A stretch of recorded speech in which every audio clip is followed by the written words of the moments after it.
Hello, everyone. Welcome back. We are Vrock'n'Gnoll, and this is our 11th session of Shadows of the Arcan. Hey. How's everyone doing tonight? Lucky number 11. 11 terrible episodes. Terrible. Yeah. Filled with Really? a lot of good times. Yeah. It's been great. Yep. It has not been terrible. These episodes are probably really good. I just don't have the ability to listen to them without cringing at my own voice. I see. Yeah, I actually have a little bit of that too. I hear my voice and it sounds very different outside of my head than inside of my head, so it's not easy for me to listen to them either. I'm telling you guys about this voice modulator, all right? You know? Sponsored by a voice modulator, right, Dom? Yeah. Clownfish, This right? episode is brought to you by Voice Modulation Technologies.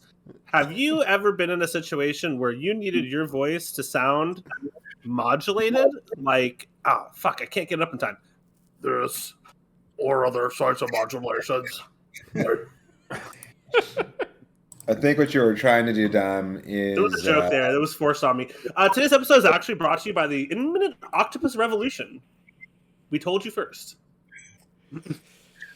Watch out, folks. They're smarter than they look. Yes. The evil octopi. The cuttlefish I don't think so. The cuttlefish joined forces with the not often talked about nautiloids and squids and octopi in order to form the new dominant species on planet Earth. Very scary. They can drive trucks, according to Finding Dory. That's all it You is. now It's probably have painted a target on all of our backs since we've shared this knowledge with the world. We clearly know too much.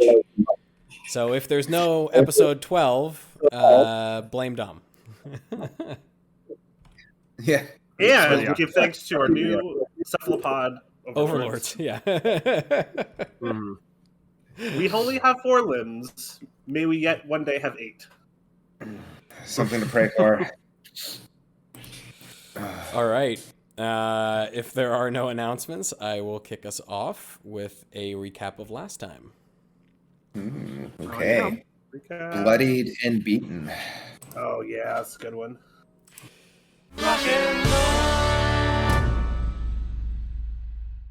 In our last session, the party reconvened in the early morning at the Dragul Inn and spoke briefly with their friendly bartender Borris. On the way there, however, Eredh had stopped in by the eastern gate, and after losing a not insignificant amount of coin to one of the shields, was told the Guardsman James had been missing for 2 days, and that the Shields of Hakkan had assumed he'd been taken or killed. Although Borris was a bit hazy on the details, he pointed out that James hadn't been to the Dragul in 2 months or so, but that Emily had been there in the morning, looking for him. Making their way to the barracks, the group chose to speak with Emily privately, letting her in on the details of their investigation, or at least some of them. Speaking next to Soldanis, they advised the half-elven man to take his wife to Dorian's, and to lie low until the situation with the Lightbringers had been resolved. Although frightened by the events and perspective of dealing with the Lightbringers, Soldanis was grateful for the restoration of his smeltery and the Miarelle mineshaft, and agreed Dorian's was probably the best course of action. The party then departed for the Stonebright, but passing Eredh's old home, were accosted by soldiers disguised as beggars, who insisted that Eredh come quietly, as they said. When the tide of battle turned, their leader fled and was pulled through a portal and vanished. The party, licking their wounds, completed their trip to Dorian's store, where they heard muffled voices through the closed door. It's odd. One of the voices you recognize. It's that of Dorian Pillard, the owner of the Stonebright Enchanters, and Eredh, your mentor. The other voice, however, you don't recognize. It sounds florid and playful and feminine. The situation in Velitria is not at all good. Our friends, the Left Hand, have been stirring up trouble for half-elves and mages all throughout the lower districts.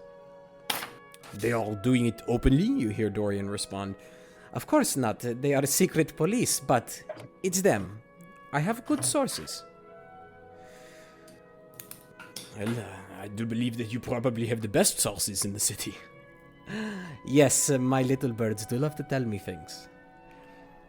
Why is it being done, then? To what end, I have yet to determine, but there are rumblings of change in the Grand Council's leadership. Ah, then the wealthy are unhappy with the performance of Tharos Miarelle, then. Perhaps the taxes are too high?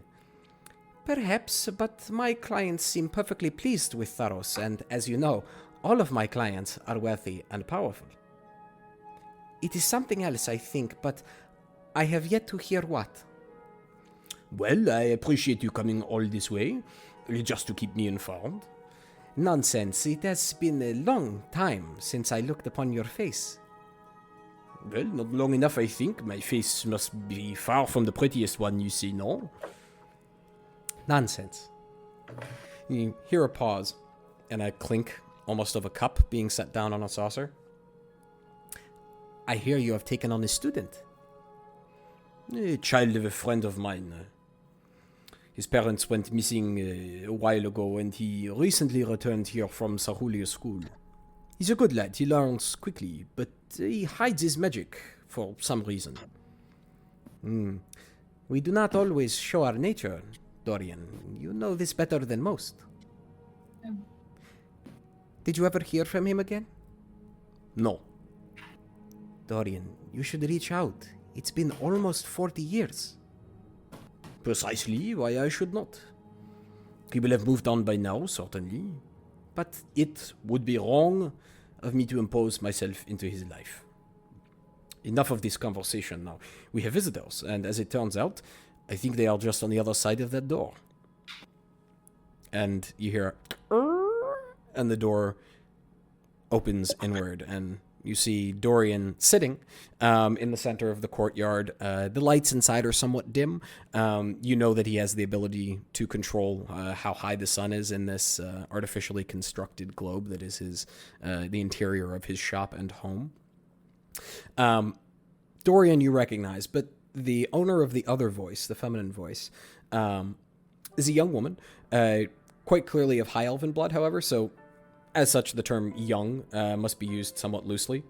Her hair is loose and falls in raven rivulets to her mid-thigh. Her clothing is sumptuous and excellently made. Something of an odd sight, right, in a town as destitute as Sanguine. Well, are you going to just stand on the door? Come. I'd like to imagine that we were all frozen in place as the door opened with one ear towards the door. all tumbled forward onto the ground. That's the door open. Exactly. Roll dex checks.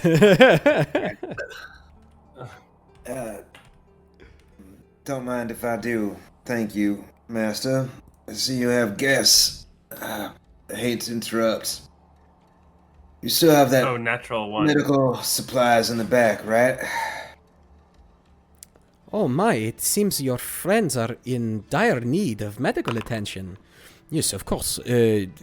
What happened? And you see Dorian get to his feet and come towards you quickly, and he catches you, Eredh, by the arm. And you know that he doesn't usually move anything physically, usually just wills it to happen within his sphere of influence. But he instinctively catches you by the arm and has his hand on your shoulder. And come, all of you. You must be... Tell me, what has happened, quickly? I fell on a sword that was in the hands of a very big man.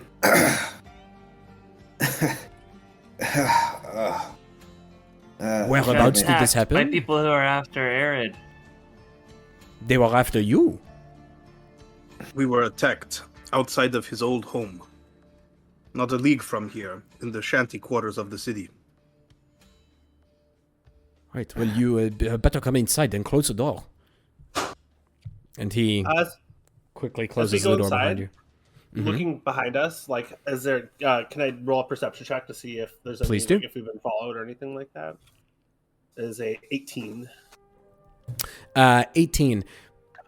Nothing seems out of the ordinary. You don't see any individuals who match the descriptions probably because you don't really see any individuals at all. The street's very quiet. It's probably about 4:30 now, since it took about maybe 45 minutes to get here from Eredh's old house, considering that you're wounded and not moving so well. Yeah, nothing out of the ordinary. I've never seen those men before, Master. But my friends are right. They were looking for me. Can't imagine why. Did you get a name? A description? Anything? No name. No, they fled. We won. But I would describe them as best as I can remember, which would be perfect. this big mountain of a man. Biggest man I've ever seen. Wielding this massive sword. We They drove left them back into through a teleportation. They had magic? Exactly. Not Either him. they had it or somebody used it on their behalf. They spoke into a sending stone. Or Big something. fella then took one of the other men, cut him by the throat, and tossed him to the ground. You weren't able to save him in time. This is worrying to me, but perhaps this will be all better for you to describe after a night's rest. It seems that you are all in a somewhat bad way. I've had better Still days. fine. Master, The truth is, there is not just us who are in a bad way. You ran into Soldanis. Yes, Soldanis. What about him? He's not What? been hurt, has he? Not yet. But we suspect these Lightbringers. If they can turn James, they may hear that Soldanis was part of the plot. Not on purpose, you understand. But as an accessory. indeed, I have to confess and apologize. I did tell him to come to your place. His home is no longer safe. And we need him alive. I told him, Dorian. I told him we shouldn't do it because it would draw attention to you, but we did it anyway. Just a moment. And he retrieves a small stone that he carries. It's almost an earring, actually, that hangs from the upper part of his lobe, and he just pulls the stone from it. And waves his hand. Well, he is not coming here anymore. I will go to him. And then from there, he will arrive here more safely. Let's put it that way. I'd rather him not travel the streets, especially because there are apparently thugs about. There were So no kind and so wise. Amazing. there were no common thugs, Master. I am Skill. suspecting as much myself, but at least for the time being, we should operate on the assumption that they know where we are. And so once Soldanis is here, I will lock down the shop for the night. But manners, I believe. And you just Indeed. see Yes. turning. She's lounging, somewhat sumptuously, I suppose. She just is lounging against one of the pillows with her her fingers resting very gently against the side of her face, holding it up. It's almost as if she's not actually holding her head in place with her hand. It's just sort of resting on them. And she has these green, very dazzling eyes as she looks at you. Well, it's very nice to meet all of you, but... And she just gracefully stands to her feet. You are all covered in blood. Except you. And she sort of traces, she walks around you. Eugene just sort of traces her finger around your shoulder. And sort of comes back around the other side and has looked at you up and down and goes, I feel like I know you from somewhere.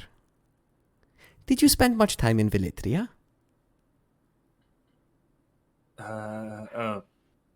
Yeah. Yeah, I'm from there. I went, my dad lives there. I went to the college. Ah, I have probably seen you in the streets. You may have passed my home. The Akamar Veloth. No doubt you've heard of it if you went to the school. You would remember very well that that's the sort of elven tea house. It's quite famous in Velitria. Right. It's very, very high class. What was the name? The Akamar Veloth. And she said that was her establishment? She said it was her home. Her home. With your keen mind, you'd also remember that the tapestry, the very famous one that hangs in the Akamar Veloth, Mikos claimed to have found it and sold it to them. I was going to say, is that the place that Nikos Yeah. I thought that was familiar. fronting his finds? Mm-hmm. Okay. Yeah, I'm familiar with it. Haven't been there very often, but it looks like a beautiful place. Well, I hear you have You quite know, a we- collection of art and artifacts. among other things, yes, I take delight in the ancient history of the elves. Sometimes of the wood elves, sometimes of the high elves. I even have collections of things from the Dark Elf Society. I find it to be quite beautiful, if somewhat different. And this is why Ceres here is a bit of an odd bird, as I believe your human tongue says. She sort of goes against the grain of high elven society. Dorian, you say such nice things about me. Didn't mean to interrupt you having a private meeting.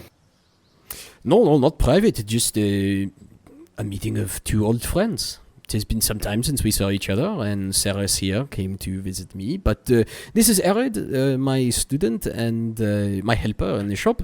Quite a mage in his own right, as well as handy with the sword as well. And this rather tall gentleman is Mikhail. He can tell you about himself. And Eugene, as you seem to have, I'm not sure if you have met before, but you seem to be at least aware of each other. And this interesting figure of a man is Melchizedek. This man is a mystery to me. I do love a mystery. I incline my head in a slight bow. Magnus too. We should get out of your way. I can rest in the shop. You are welcome to stay here if you need to. You would have to share chambers for the evening. If that is what you require, I do not wish to send you out into the cold in this state, especially since there are people out there apparently looking for you. I did pick up this piece of detritus outside, Master. It has a bit of blood on it. He takes it. The big man. What he picks up is the smashed flat and bent metal bearing ball. Ball bearing. Yeah. He doesn't pick it up, he doesn't touch it, but the mage hand just sort of lifts it out of your hands and he looks at it. Blood can be useful for... There's a ritual I was reading about called scrying, but it is not something that I do. It's not something that I am, to be honest, comfortable doing, and is not something I know how to do.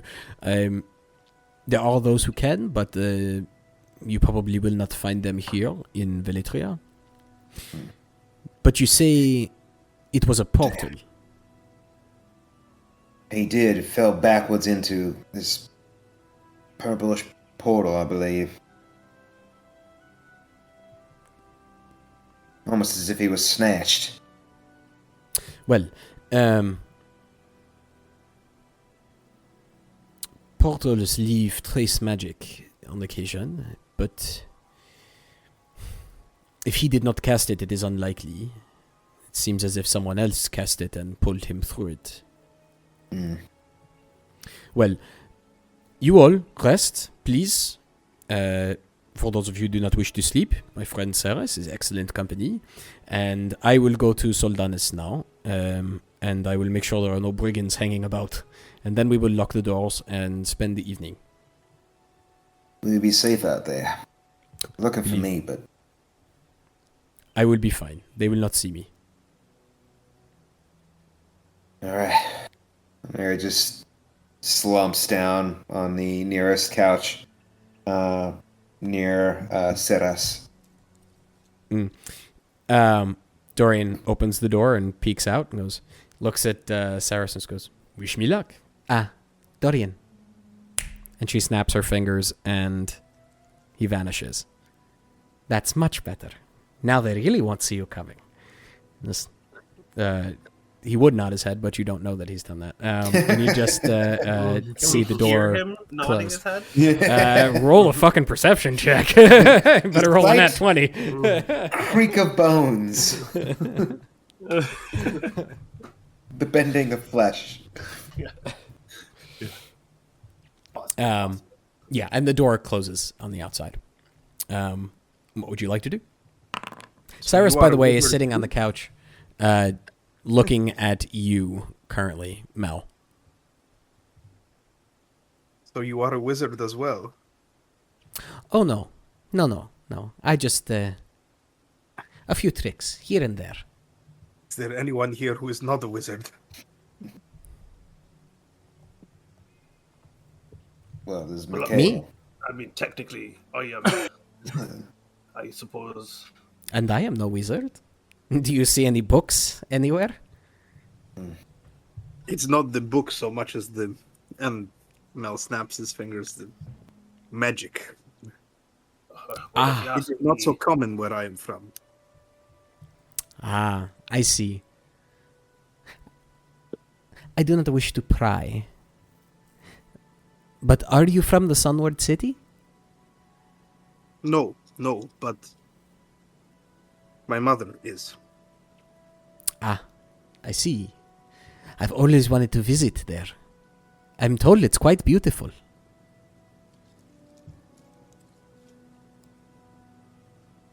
The lands to the west are quite breathtaking in their own way.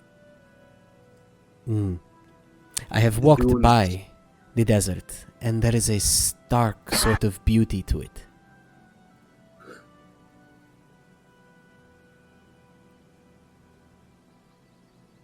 I much But these admire lands it. are also beautiful. Snow is not so unlike sand. And we have none of it in the Zudani Empire. Lucky you. It's cold and miserable. See Melchizedek sort of shiver with the memory of something.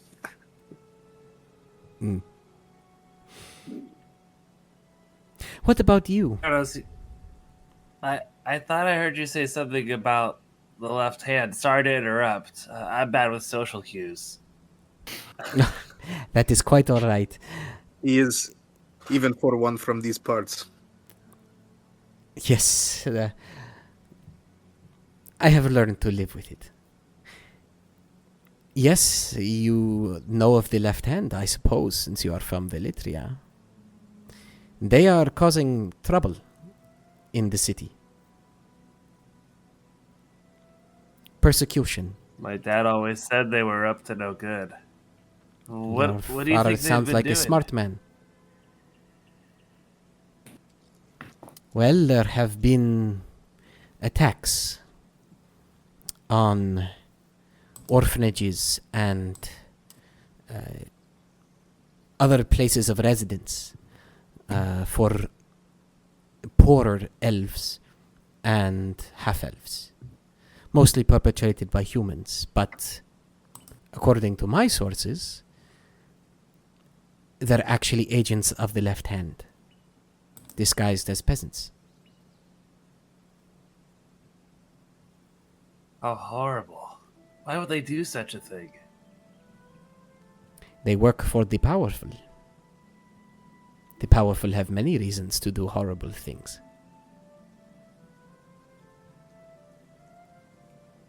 The more I think Powerful. about it, the You mean more I like hate the it. Miarelle family? You know of them. For the record, I do not think the left hand works for the Miarelles. But for someone in the Grand Council, for certain. It is only recently their name came to my ears. And in suspicious circumstances. She smiles rather broadly. That does not surprise me at all, having been very well acquainted with that family.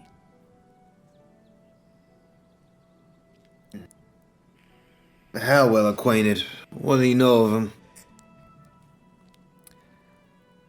Well, one of them is a client of mine.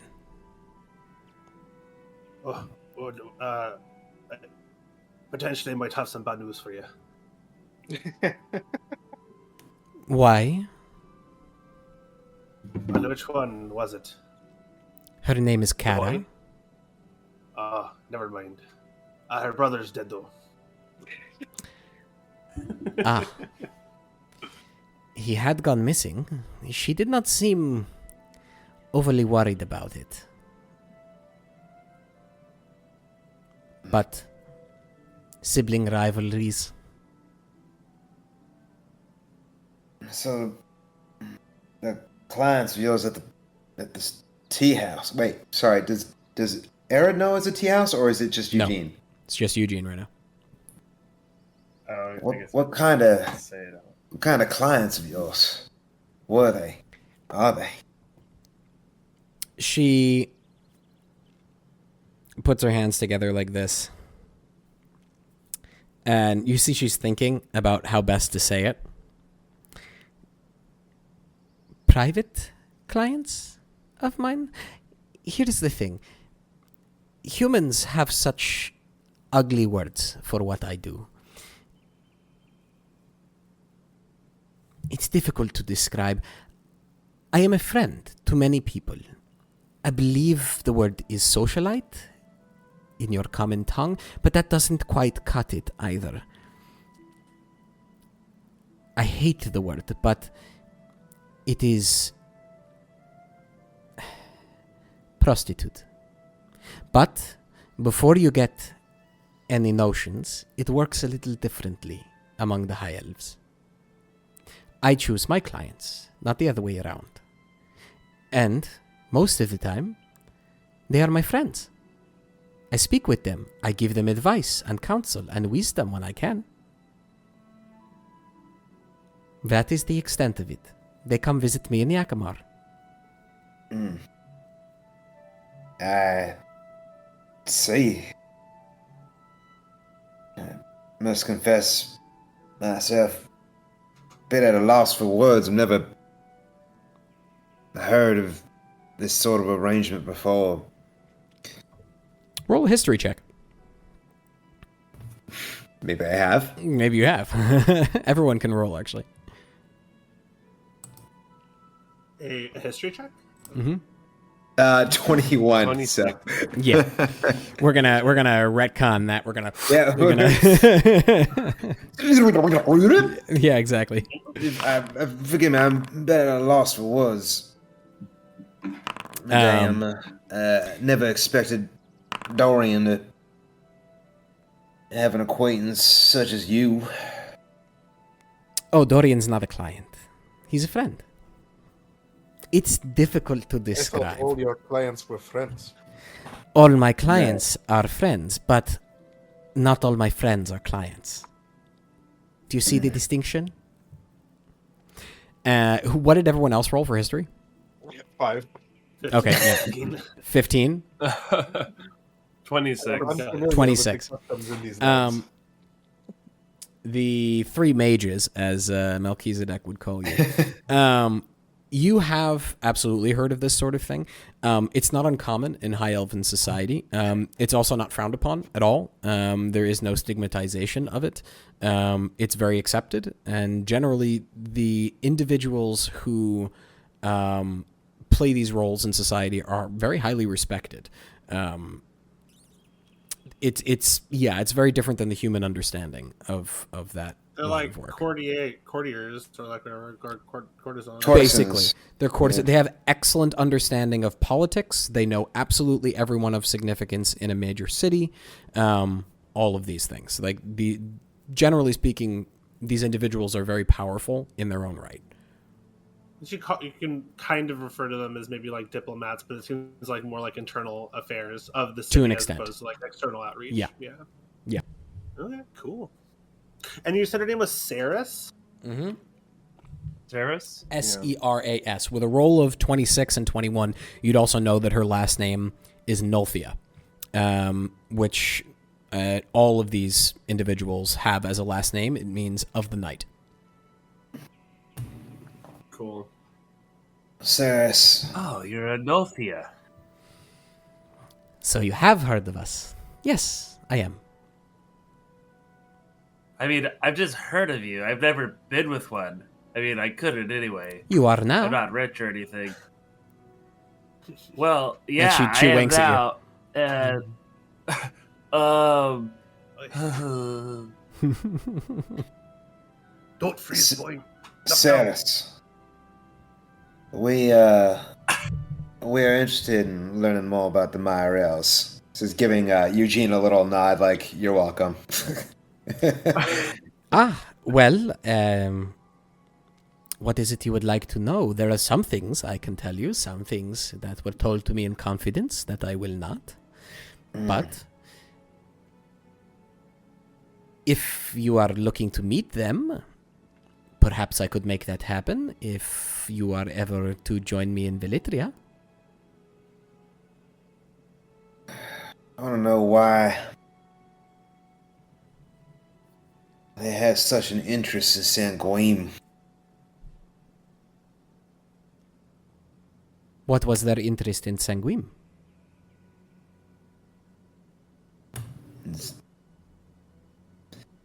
They're up to no good here. Cause me and mine all kinds of pain and heartache for greed. I believe in the common tongue here it is called hostile takeover. I tried to take over the mines they did. They didn't need to be here. This is Why? not surprising to me. They are business people, and very good ones at that. If they saw an opportunity, I would have expected them to jump on it. So that's it then. Just a bunch of arseholes. I have never spoken with Tharos. Tharos is on the Grand Council. He's the father of the family. I deal only with Kara. She's a young human woman, and she runs smelteries in the lower cities of Velitria, specifically in the dock regions. Good to know. She may not be the one making a play for Sanguine. She has neither the time nor the resources at present. You don't seem a stranger to violence. My condition does not upset you. I have seen many things.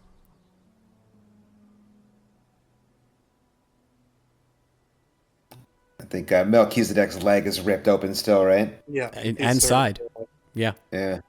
I presume, I assumed Leaning you against bandaged the door. yourselves up. Yeah.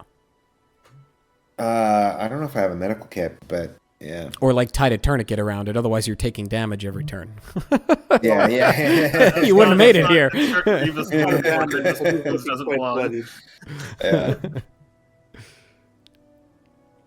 Ma'am, do you have any healing magic for these fellas? At least enough to stymie them to get to bed and whatnot. I don't, unfortunately. It is not my strong suit. No tricks of that bag of sort. But I find Everything is better with a good night's rest.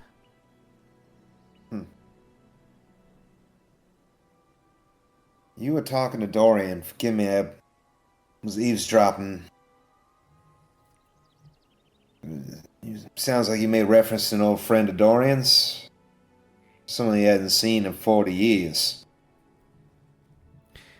You'll have to ask him that. Perchance is it the same as the owner of this? And Mikhail goes into his box of alms and produces a silver coin. Oh, shit. Okay. She looks at it, looks at you, and her demeanor changes a little bit. He gave that to you?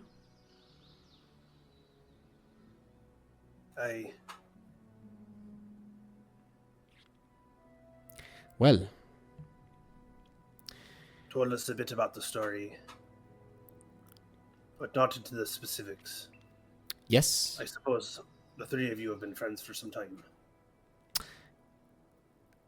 Yes, it is the same person. More than that, I will not say. It is not my secret.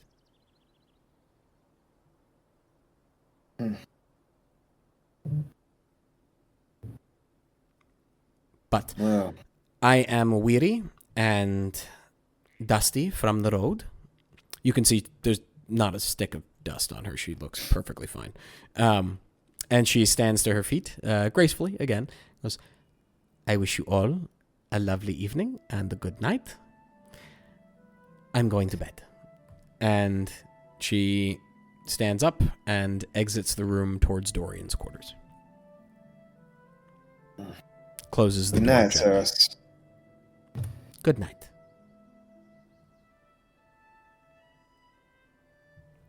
What would you like to do? Well,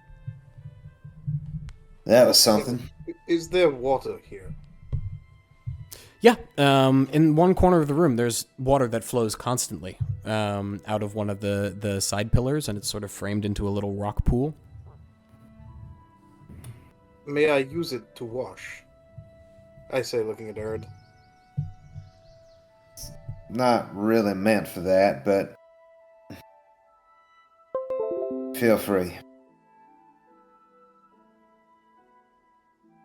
Go and clean up a little bit. Wipe the blood from my face. Never met an Althea before. She was so beautiful. Do you think she liked me? I couldn't She kinda tell. came up and was touching my shoulder. The elves have a strange society in which prostitutes are held in such high regard. It is illegal in the Zudani Empire. In fact, Bayat is the word we use for non-Zudani women. When we are not trying to be courteous. Do you say that with a bit of a smile? Yeah. Melchizedek, it's disappointing to see someone be so judgmental. Could you repeat that word for me? Bayat? Yeah. By level 20, we'll have a full Zudani language. Yeah. I personally have a bit of admiration for it here in the story. Two women where I'm from get locked in vicious cycles. But to see someone take power over the shackles that once bound them and use it to influence and control, it is very intriguing. What's intriguing to me is Dorian has been keeping secrets.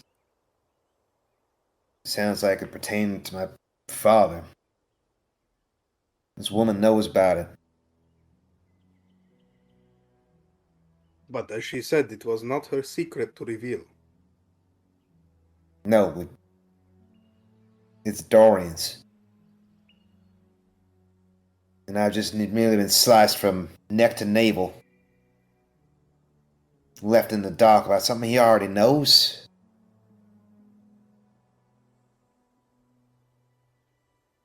Forgive me, I'm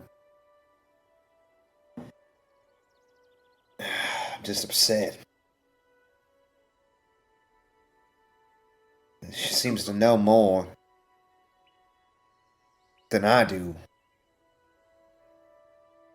about what's going on with my parents. Haven't even thought of them in a while. I'm so wrapped up in all this other business. If you're thinking back to the conversation you overheard, you heard Dorian say that he hadn't seen this person in 40 years. Just as a reminder. Right. He was after also, I think he said, he was friends with the boy's father. And so that's where I was getting confused. He didn't specify father or mother. You know that your mother is Elven, though, okay. or High Elven, so that's probably who his friend was. Although it's possible he could have been friends with your father, too. Sure. Regardless, I'm just riled up. I'm no step closer to dealing with these Miarelles. In fact, a step back, now we're injured. And the mayor wants to see us in a couple days. I don't know what we're supposed to do. I feel confused too, but at least, we met Sarah. She's involved with Kara Miarelle. If we could become friends with Sarah somehow, maybe she could be a good, use of information or something. A good person to go to and we need a lead or something like that. I think we're getting it over our heads. What brought us here is what's important. Mikhail sort of looks around a little bit. Anomalies are not to be ignored. Getting involved in these political machinations has only gotten more difficult and challenging. Not sure how much longer we can wander about just trying to find clues. I'm painting a target on our backs. Might be attacked again unawares and not get so lucky.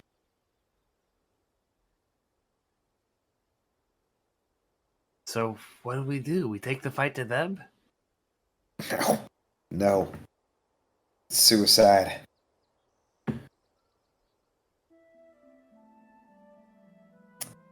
You think, well, no, this woman, Kara, she's in Velitria. It's too far for us to get any information from her. We do have the sending stone.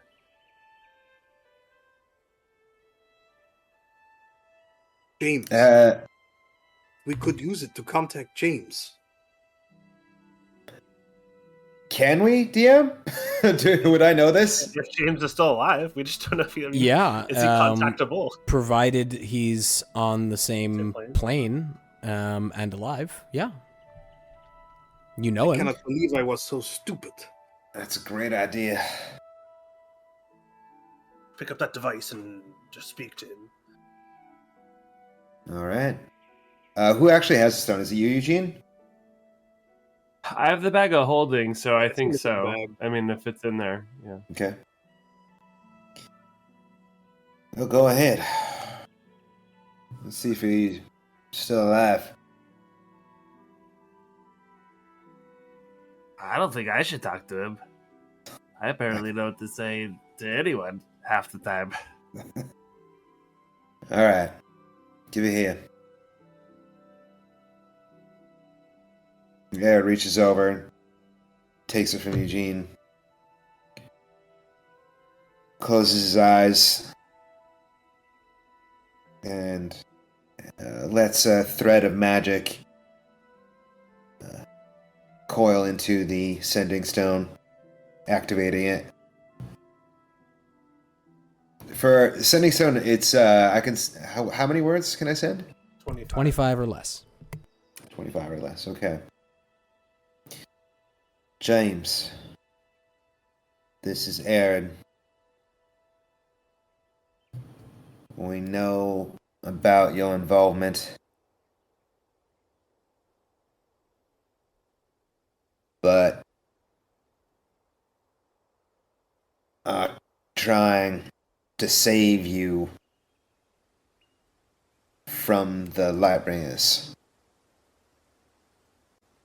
Where are you? James. There's a pause. Yeah, right. I shouldn't have said James. Damn it. There's a pause. And you hear breathing almost. Who the fuck is this? Who are you? I don't know where I am. It's dark. There's water dripping. They beat me. I don't know what they want. And that's all you get. So, what did he say? Well, he's alive. He's been beaten and captured. He hears water. He hears water dripping.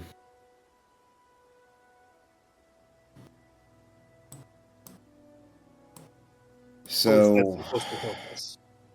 So he must be underground somewhere, in a cave or a basement, maybe a dungeon. He was not a something like very that. good guard, and he obviously isn't a very good prisoner either. Or maybe his roof has a leaky hole. So could be a leaky roof. True. It does rain. That's true. Could be by the watery edge of town. No one saw him leave through the gates. Well, perhaps we can try again tomorrow.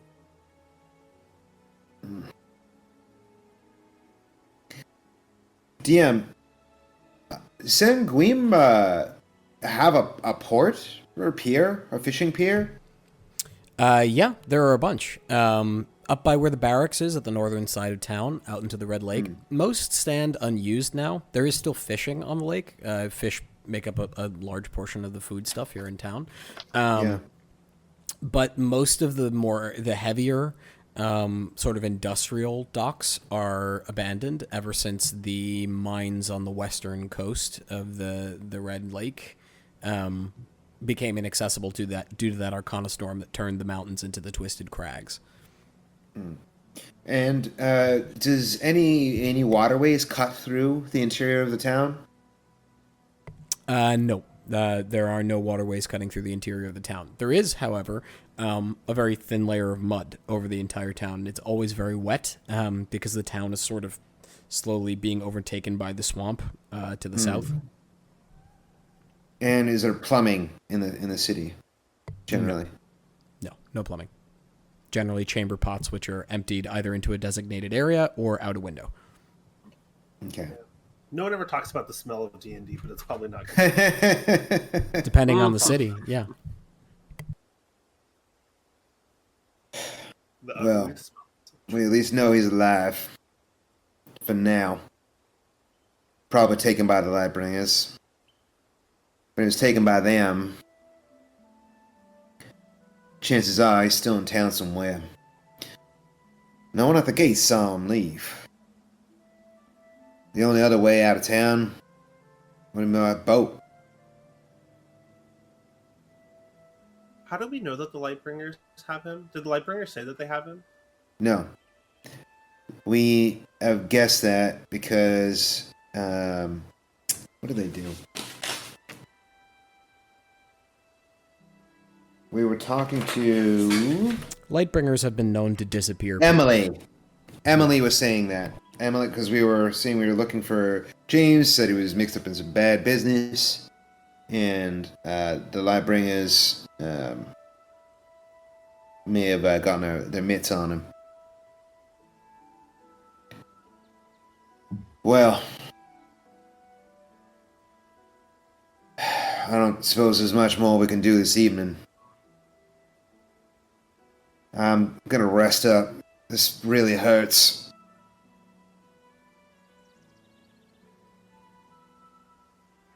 And Eredh gets up and starts heading towards his room. Where are the other rooms, though, Eredh? All I need is a floor to sleep on, but for the lad and for Melchizedek. Oh, there are no other rooms. Just grab a couch. Is the way to the okay. shop open? That is currently locked. You may or may not know that Eredh does have a key to that. I was just going to rest in the shop, but I can see why he keeps it under lock.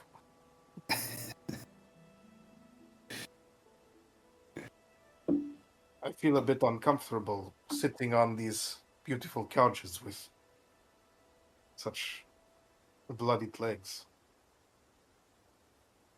You do notice that wherever the blood drips from you, or wherever a blood pool might be left, as soon as it hits the couch, it vanishes. It just seeps into the couch and disappears. And on the floor, it just disappears and dissipates. You remember every time you step into this place, your clothes become perfectly clean again. Oh, and repair the that rips? does happen every time. It doesn't repair the rips, per se, but they do become perfectly clean. Okay. You'd probably recognize it, wizards, as the prestidigitation spell. Right.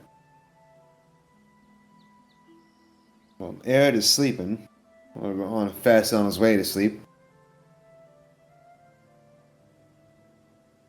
And Mikhail's gonna find a corner of the room, the darkest corner, one where there would be no window light in the morning, and takes his kneeling Rakshana pose against the wall and begins to utter prayers and vocalize. In order utter prayers and vocalize, it's like a sort of like a nightly ritual before laying down. Okay. Mel? Eugene?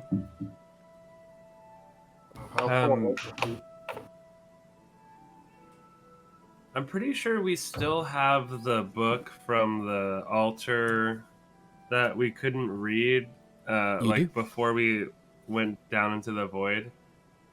I managed to take comprehend languages when we leveled up a while ago. So I think I'd like to cast that as a ritual and try and read. Okay. Where are you when you're doing this? Are you in the main area? Well, they told me to...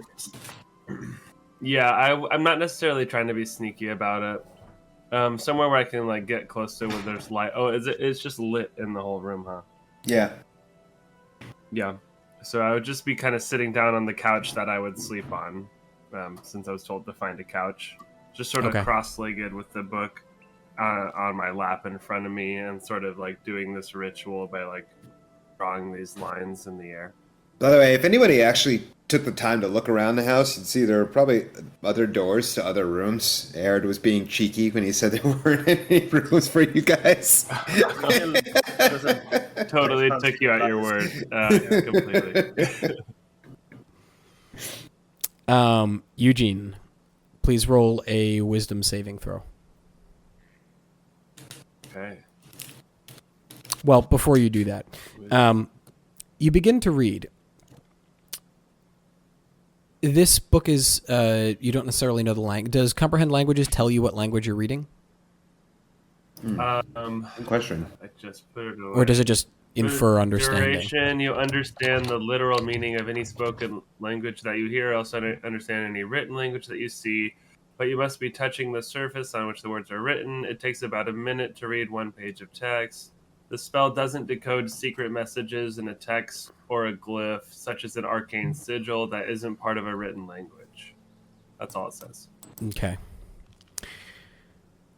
So I guess it doesn't specifically tell me what language it is. It's interesting. As you're reading, you know that feeling when you read the same line over and over again of a book? When you sit down and go, I'm going to get some reading done. You read a book and you realize 20 minutes in that you've read the same line 50 times in a row. It's that feeling. Yes. It moves very, very slowly. It's almost as if it's trying to infer a concept to you that is very far outside your understanding of the world, and that makes it difficult to comprehend what it's saying. There is talk of a void, an emptiness, a darkness. Talk of a shaper. And that's about all you get from reading as much as you do of the book. But as you read, I need you to roll that wisdom saving throw for me. Cool. Fluxometer is spinning madly in your backpack. Yeah. 25. Wisdom 25. Nice. There's a pull. Yeah. You feel a bit of a pull as your fingers trace the text, and you yank your hand back.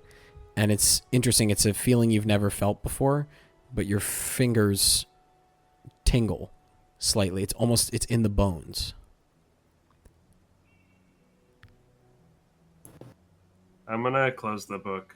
Mikhail, as you look at my rest finger. and meditate, your fingers of one of your hand begin to tingle slightly. It's weird. It feels exactly like you're used to it feeling, but it's very short-lived and it dissipates.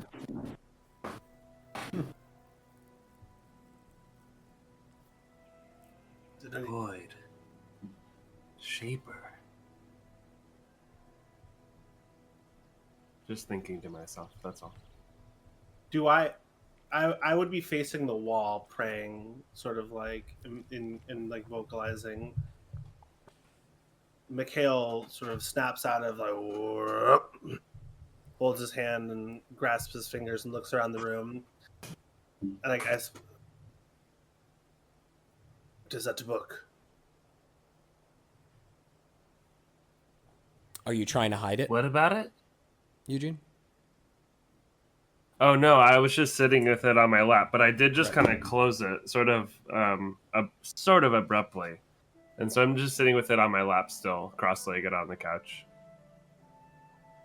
Oh, wait, what about it? Snake in my bones. What is that book?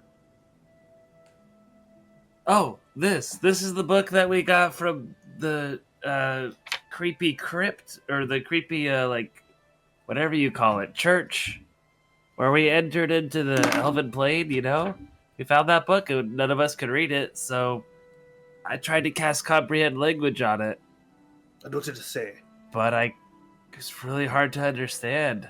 Some language I barely recognized. That I kept reading over and over. The magic was working, but I could only make out certain words, certain ideas.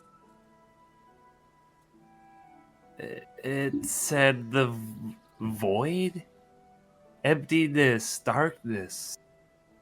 And then it's so hard to explain what it meant, but shaper? Like molder, not molder. No, shaper. And how did it describe it? Was it a voice? Was it a lady? Well, it was just writing.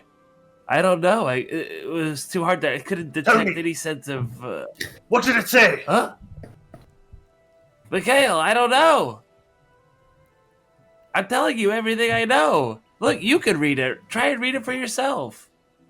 Melchizedek sits straight up from his repose on his couch with a crossbow out. What's going on? The door opens. Eredh emerges, shirtless, sword in hand. The hell's is going on? This racket. I was trying to Under read the attack? book, the one from the church. I don't know. Mikhail's going crazy. I told him what I read in the book, and he started freaking out at me, asking me who wrote it. I don't know who wrote it. Mikhail, is this true? Dark things. dark things in the book. In the temple. Kale sort of blinks his eyes a moment. I felt the touch of the flux in my fingers. I'm sorry. I go to the bag. Wait, I take out the I flux felt it envelope. too. Yeah, do it.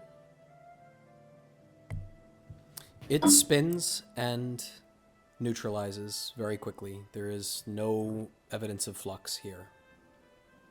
That's odd. You've used it actually in a couple different places, and you've noticed that it sort of hovers, but is pretty steady. Usually there's a little bit of flux in just about everywhere you've been. Here there's none. It's just completely flat. I move it closer to the book and farther from the book. Nothing. No difference. I look at Hey, Mikhail Mikhail, I questioningly. felt it too.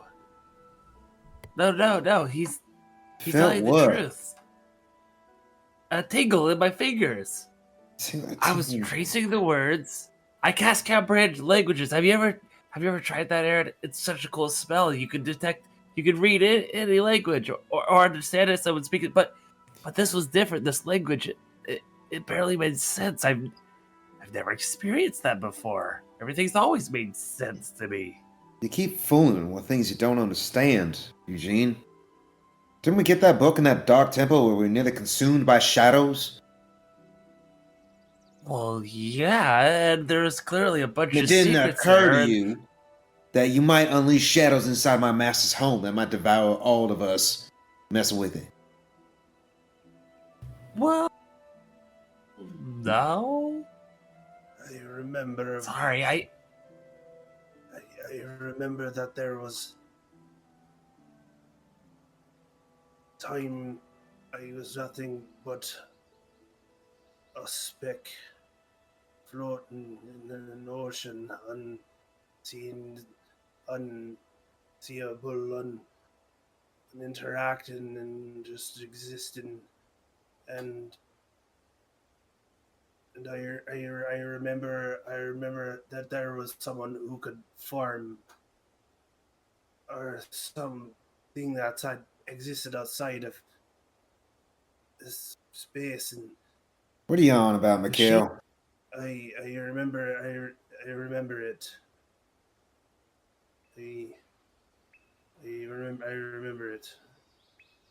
And Mikhail just you were kind in of, the void. kneels back down where he was and starts to pray again and like vocalize where he was originally. Oh, good job, Guys, I Eugene. You think made the Mikhail's crazy man connected crazy. to this book.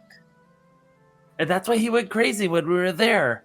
Because we were close to the void, and Mikhail's been through the void. Did he tell us that he died? He He did. died, and he went to the void, and somehow he came back, and that's why he's connected to the book. It's gotta be something like that. Look, Eugene, I don't think you're wrong. I'm actually making a scary kind of sense right now, and I don't know what it means. But we got problems enough to deal with right now. I don't know that I'm prepared to take on the mystery of this book right now, and the mayor's hunting for us. These random fellows are hunting for me, at least. And we are no closer to figuring out how to undo the Miarelle's clutches, getting their mangy hands off of our town, getting the mine up and running. Lies back down and sets a crossbow on his lap and closes his eyes and says, "Perhaps the wizards can wait until morning before inviting more deadly peril into our midst." Look, I'm sorry, you guys. I wasn't trying to start anything. I was just trying to read the book, okay? I'll put it away. I won't touch it again until we figure all this stuff out. You're right, Eredh. As usual. And I'm sorry, Melchizedek. I know you need your rest. You still look really fucked up. Melchizedek's asleep again already. Look, Eugene, it's just not a good time is all right? And as Eredh turns to go, he is shirtless. Does anybody read Elven? Yeah. I think I do. If you care to look, he has a strange tattoo on his upper. Hold on, where is it?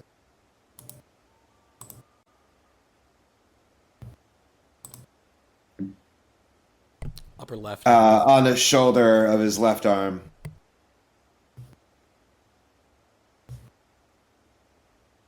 What does it say? Which he casually rubs as he heads into the room and closes the door behind him.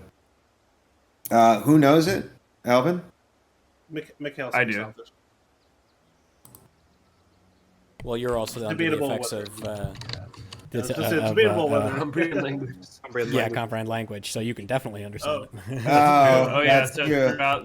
throughout this whole thing, my eyes have been kind of glowing like a little tint of yellow, like in the iris. You would notice the tattoo to be of a numerical sort. Elven script for the number 19. Okay. 19.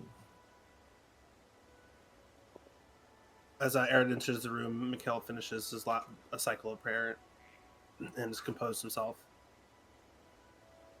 Get some rest, Eugen. I apologize. No, I'm sorry, Mikhail. They're right. Sometimes I get so curious. I can't help it. I won't touch the book again. Some matters are misunderstood and feared.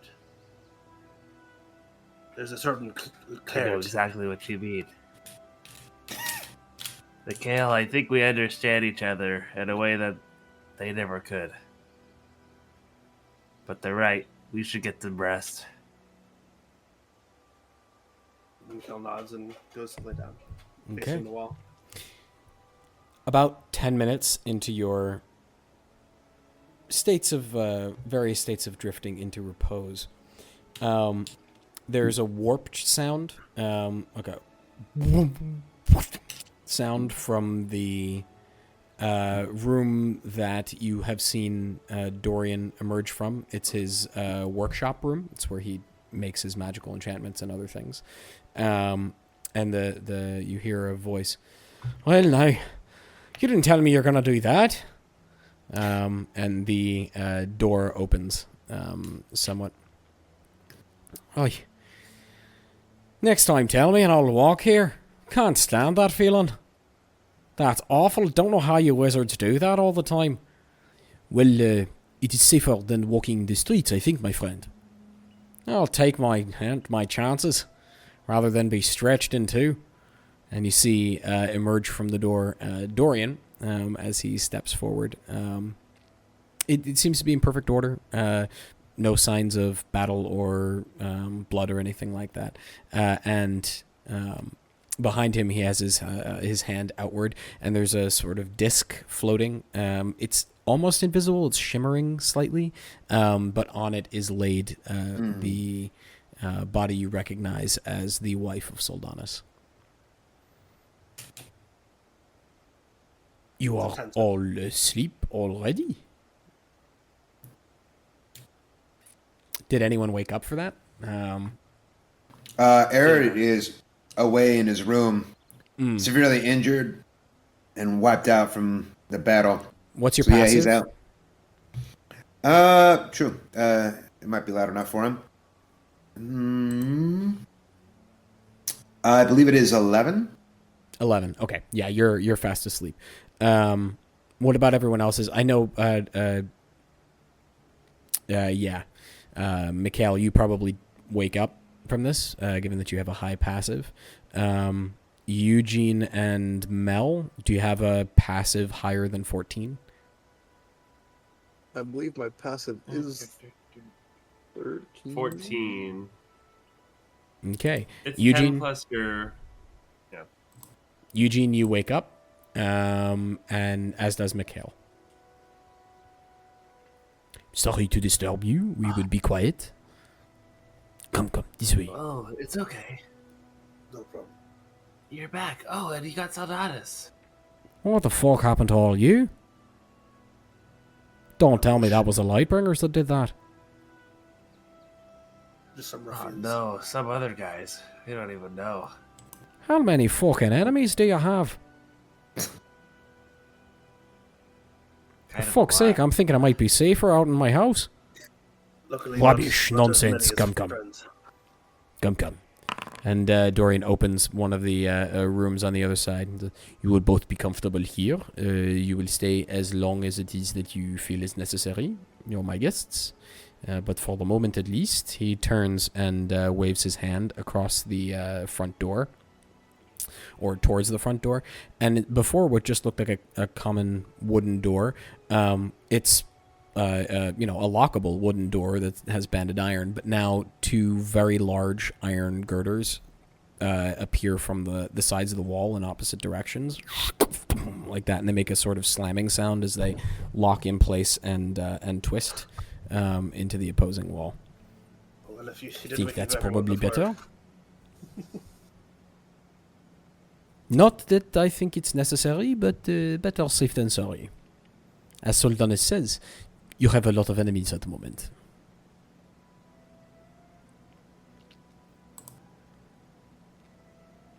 Did anyone see where Saris went? You went to Down the to wow. Right, of course Is that she what did. Eredh She said? just left. She always was one to take the best room in the house. I will be here, and he points to another one of the guest rooms, and and opens the door and says, "To you all, have a very good night."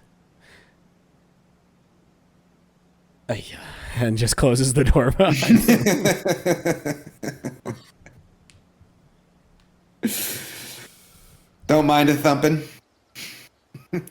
No, he went to a guest room. gentlemen. I'm joking. We all have Where friends he like that who cast come to stay with invisibility you, and on they're like, himself. "Oh, I'll just stay in your room." And it's like, okay, Yeah. I got some on the couch then. Thanks. Just invite Perfect. yourself. Why not? He actually went Yeah. in a teleportation circle into he used the layer action to teleport to another to the sexiest room in his house.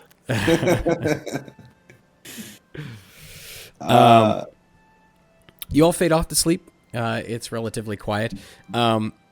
No real changes or alterations or anything in the surroundings or at least within the home.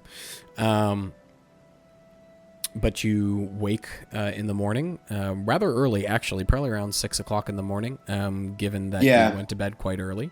But you can sort of hear birds chirping, fake birds, as you quickly realize, since you're inside an illusory space. But you have achieved a long rest. Yeah. Yay. Eredh, upon waking, immediately casts mage armor. Good advisable decision. And then Oh, wait. Eugene's holding gonna the- do it too. holding the sending Be like, stone "Oh, and eyeing it, good idea. he starts thinking about what he wants to say to James this time, but doesn't use it yet, choosing instead to mosey on out, fix some breakfast, grab some eggs and some hot tea while he waits for the rest of his party to wake up. Is there a way to give yourself a long rest? Yeah, Yeah. It's under your hit dice. Yep. You can just click L rest. Oh, God. As you're standing in the kitchen, you sort of hear the pitter-patter of feet behind you. And entering through the doorway, you see the figure of Saris as she steps into the room behind you. She looks much the same as she did last night. Her hair's a little messy at the moment, given that she was asleep. That she just sort of like sleepily walks around you and next to you and says, "Well, good morning. How did you sleep? You look much better today." Good morning, Saris. And she just goes up on her tiptoes and looks over into the pan. She goes, "Ah, what are you making?" Some eggs.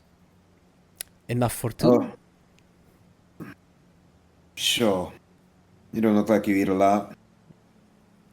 I can make a few more. Thank you, And Eredh. while the eggs are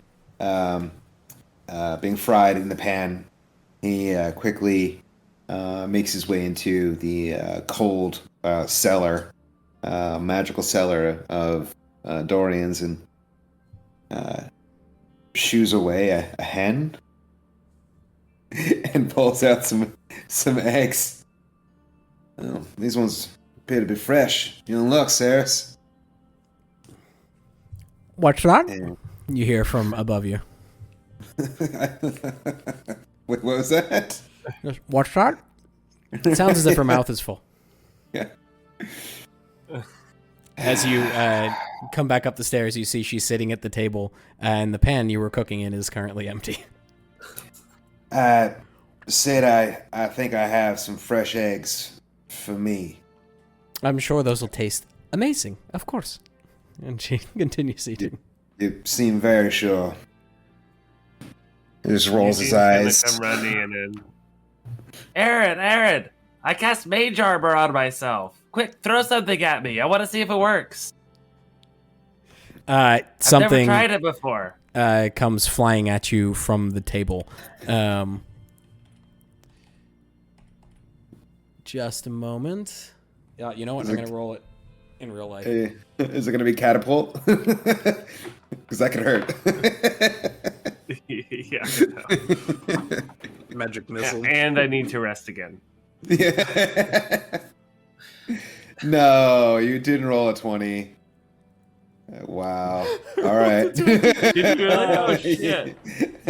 From flying from across the room, thankfully going over your shoulder and sticking into the wall next to you, there's a rather sharpened kitchen knife. Not a weapon knife, but a knife she probably just picked up from the table. Saris has essentially thrown a knife at you.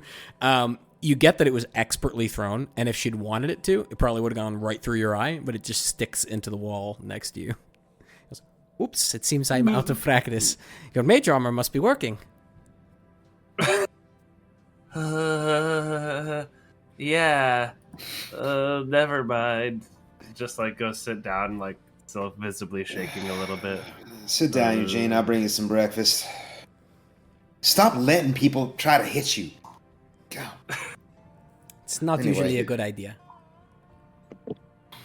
Eredh grabs various spices from the cupboard as he's making eggs and begins to realize everyone's starting to get up. He actually grabs a few more eggs from the cellar, trying to avoid being pecked to death by the We're hen. trying to hit Eugene again.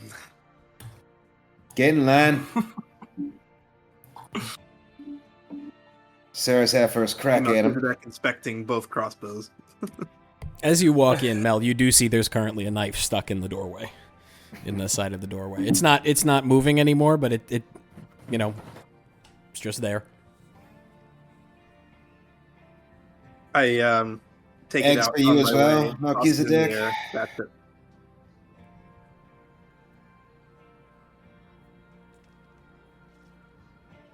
Melchizedek, eggs for you as well. Just the one. Thank you. Stop playing with the cutlery. It's bad enough when Saris does it. I set it down on the table and give her a look. You threw that. Who, me? And she just goes back to eating. Who's throwing knives now? Eugene's still kind of frozen. You hear as the figure of Soldanis enters the room. I must say, it's been a while since I woken up to the smell of eggs and bacon in the morning. Yes, Not to well. mention a knife throwing competition. On second thoughts, I think I'll go back to my room. He just kind of turns. Goes back the other way. Please no one throw any more knives. I'm sorry. I didn't think you would throw it that hard. How did you do that, by the way? She just kind of leans to the side, winks at you, and goes, sorry, Eugene. Just having a bit of fun. You call that fun, eh? You're one dangerous girl, that's for sure. Are those mind powers? No, you would have seen her actually Some sort of pick up the knife telekinesis? and just Oh, throw it at you. She did actually Yeah, grab she, it. Okay, she just sorry, picked it I up and missed threw it at you. that. Jesus. At this You're point, Eredh certainly comes one around dangerous girl. with a couple plates filled with eggs and bacon and some toast.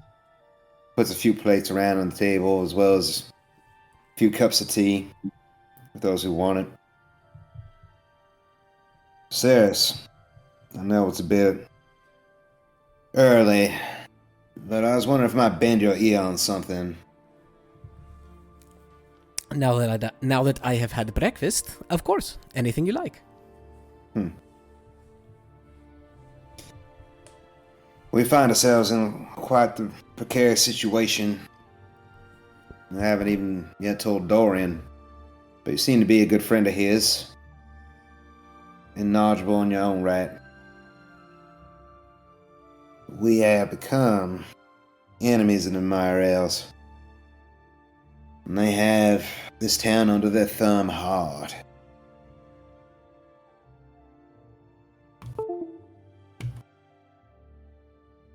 Like super hard.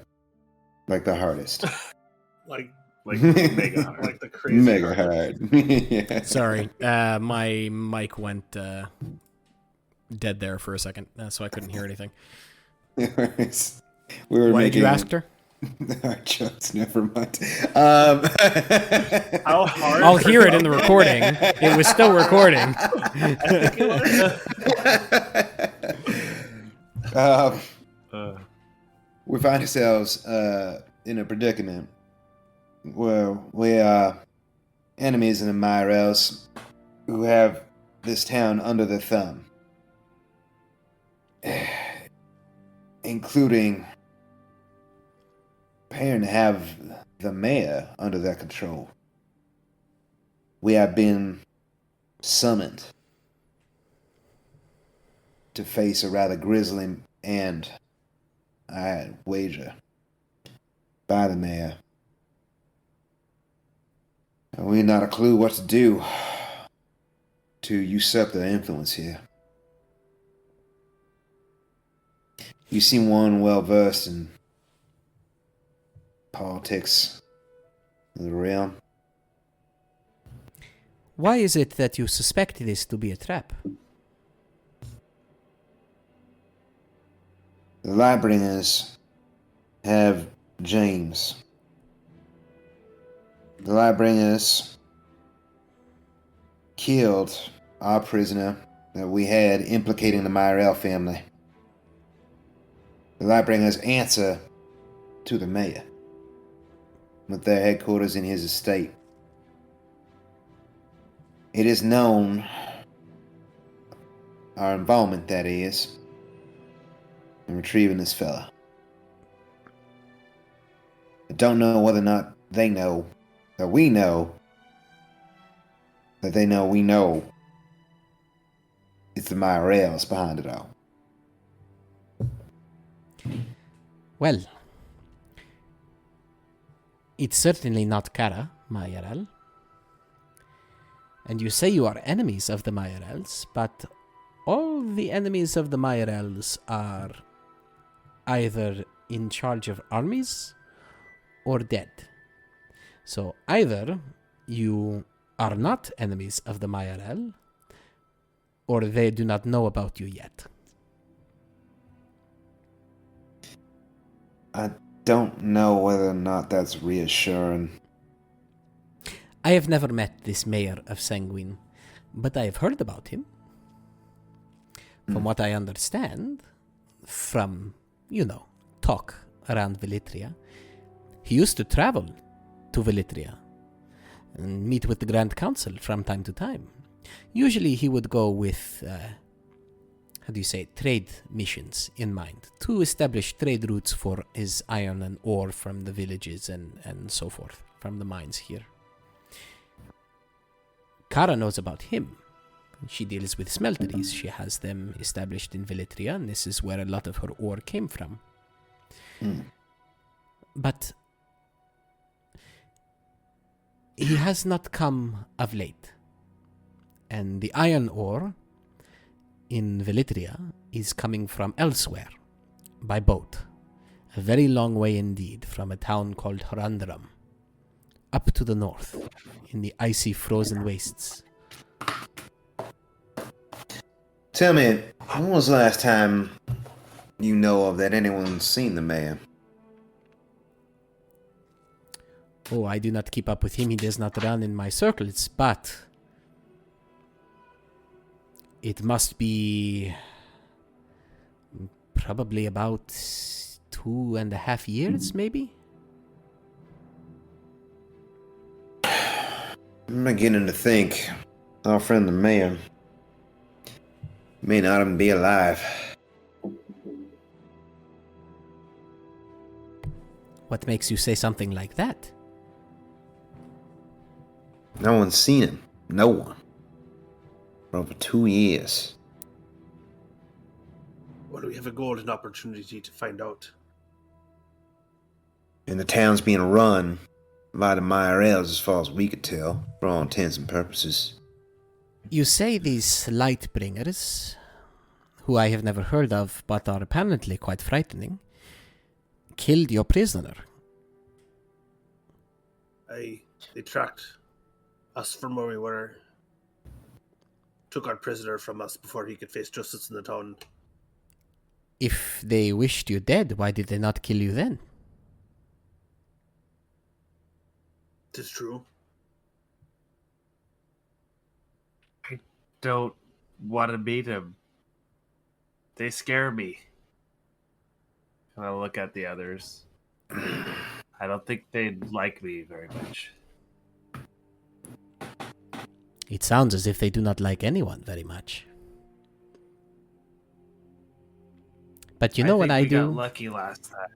when I'm faced with an obvious trap? Spring the trap.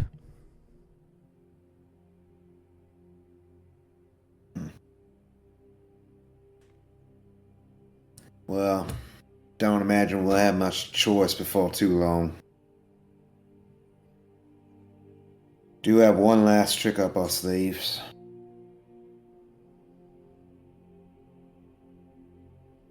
Well, fellas.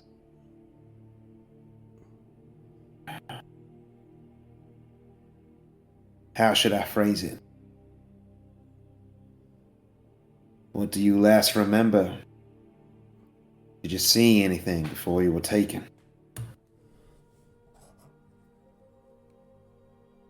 Who took you?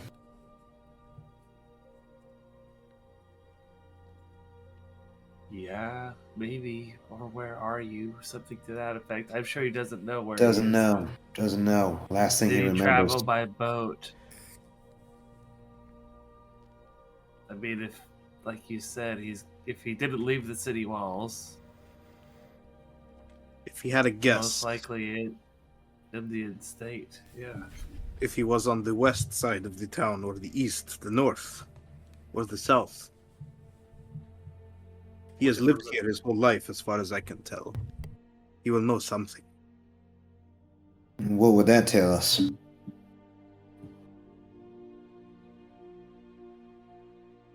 We might That's know where to true. look.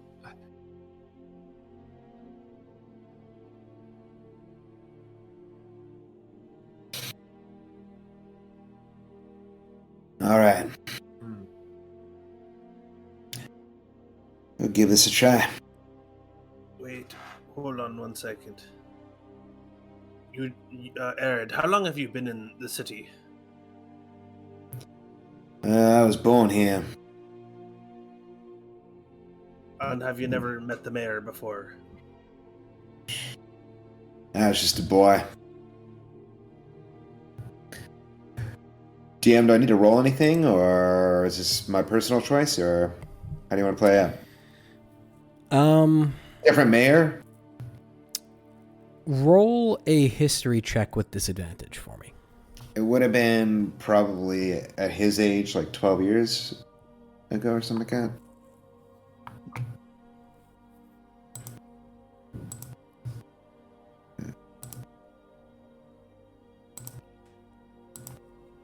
Oof. 8. It's all a bit hazy. I can't remember. Never really stuck out in my mind. Okay. I was hoping maybe we could talk to the mayor directly and find out if he's been captured, but you do not remember him, you don't remember him. Let us be sure of our questions, though, James. Last thing you remember seeing. Yes, who beat him? Was it Lightbringers? Was it thugs? Who and where? I'm hearing a vibration across the line. Does anyone else hear that? Yeah, Oh. I heard you. I'm hearing Sorry. it too. That's my phone. Oh, okay. All good. So sensitive. Wow. Last thing you remember seeing. Who's beating him?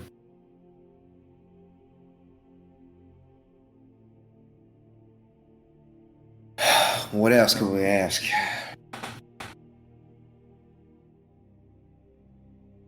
Where he thinks he is.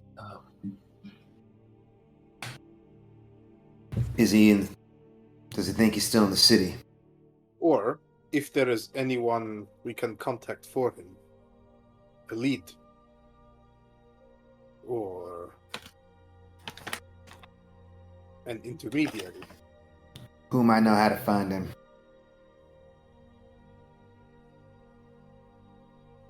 Okay, them's a lot of words.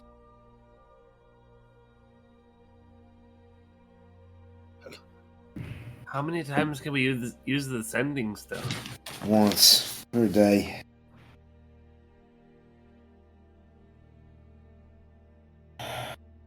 Closing his eyes and holding up the stone in the open palm. He threads a bit of arcane energy through it, activating the stone once again. It's Eredh.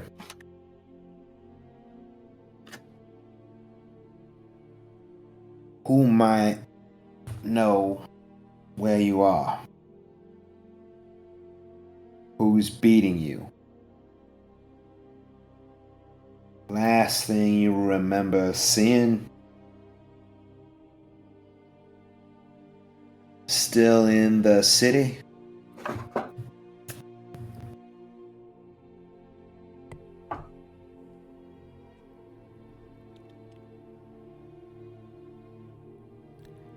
There's a pause.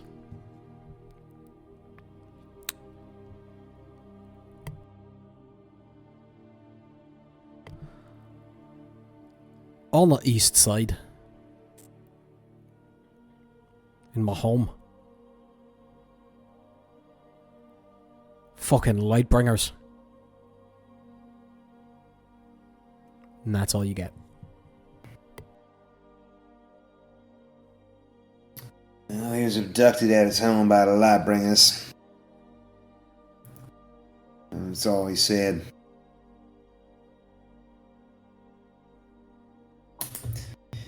I don't think we're any closer to finding out where our friend James is.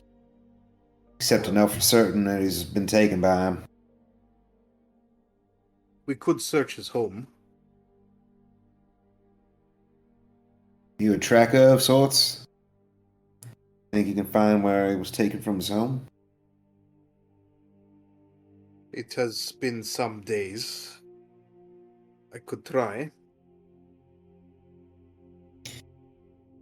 But everything is mud around here. It's difficult to see footprints. There might be other clues there. It's as good as a place to start as anywhere else. And I mean, at least we know for sure it was the Lightbringers who took him. That makes the mayor's mansion more likely. Is the mayor's mansion on the east side of town? You would know, you might not, Mikhail, but Eredh, you would definitely know that the mayor's house is right at the northeasternmost tip against the city wall, up on a cliff overlooking the Red Lake. Sort of on a peninsula of its own. And there's a cliff rising behind it. No, Mikhail. The mayor lives up over yonder. You just take a look outside this tallest building out here. On a cliff overlooking the lake. Aye, the east side. That's what he said. It's on the east side of town. Northeast side, but he said he was abducted from his home on the east side. James's home. We could ask Emily, or we could go to that neighborhood and ask around. I'm sure the locals know where he lives. We could ask Emily. If I had to guess, I would assume she's already looked there. Mikhail, do you think locate object would work on someone's home? I'm sorry, not Mikhail, Eredh. I meant to ask that question. Locate someone's I just want home. that spell from Dorian. Locate object. Could it apply to someone's home? You have to be familiar with the thing you're looking for. Okay, so no. No, I think you have to be familiar with the thing you're looking for. Could it also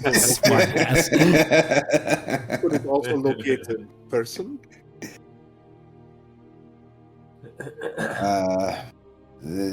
That I don't have spell that spell. is different. That's more akin to what Dorian was talking about. Well, let's say for a second that we go to try to save James. What are we going to do? Save him from the Lightbringers, who are the mayor's personal guard? No, fellas, I think we've run out of rope. I don't see us doing anything at this point aside from seeing what that mayor wants, if he's even alive. Well, that's my point. Suppose now that it is a trap, and the mayor is hoping to spring it when we arrive tomorrow. Why not go today and seek audience with him? If all the roads lead back to the Lightbringers and the mayor, and we are but delaying the inevitable, why not surprise our dear mayor with a cordial visit? For anyone who's looking, What if... Saris has a smile on her face right now, and she's looking at you, Mikhail, with something you might interpret as respect. There is wisdom in the old wizard's words. What if they... That is no wizard. What if they see something about me? What if they... You guys... I have not the beard for I don't know. Well, I might, actually. I haven't shaved it quite as far. You all seem to be wizards to me. Listen, Eugene. I don't think anything about you in particular, aside from your being mixed up in this business, is of interest to them. If you keep your mouth shut about it, you should be fine. There's no getting out of this one. If we don't go to him, he'll get us. And I think Mikhail's right. Time to face the music. I won't let them do anything to you. He sort of claps him on the shoulder. Not without a fight. You're right. We've made it this far together. We beat a fucking broodmother. We can do anything. Sure. Together. Together. All right. Let me go see if Dorian's up. Let him know what we're going to be about today. The rest of you, About that, Where did Dorian sleep? Well, someone had taken his bed, you see. And finding it occupied, he went to one of the guest rooms. I did not mean that. I wanted it all to myself. Whatever. Which room? It's over this way. She gets up from the table and just sort of walks across, still in her nightgown, essentially, and just looks in at the door. Is there something you want me to tell him? She looks back at you. Tell him we're going to the mayor's. Might not be back for a bit. Okay. And she steps in through the door and just gently closes it.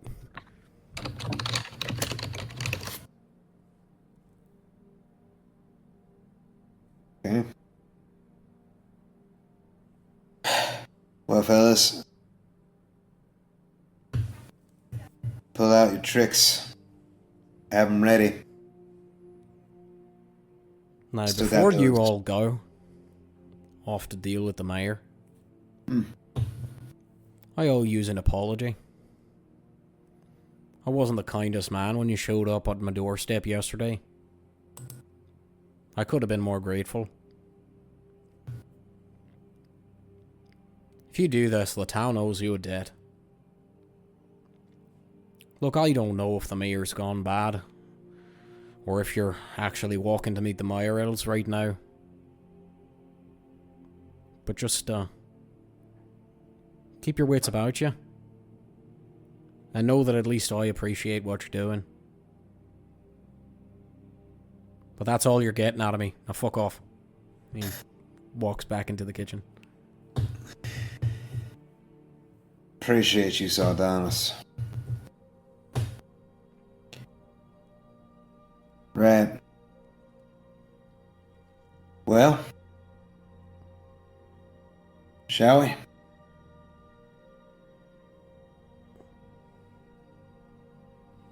I actually think I'm going to leave some things behind.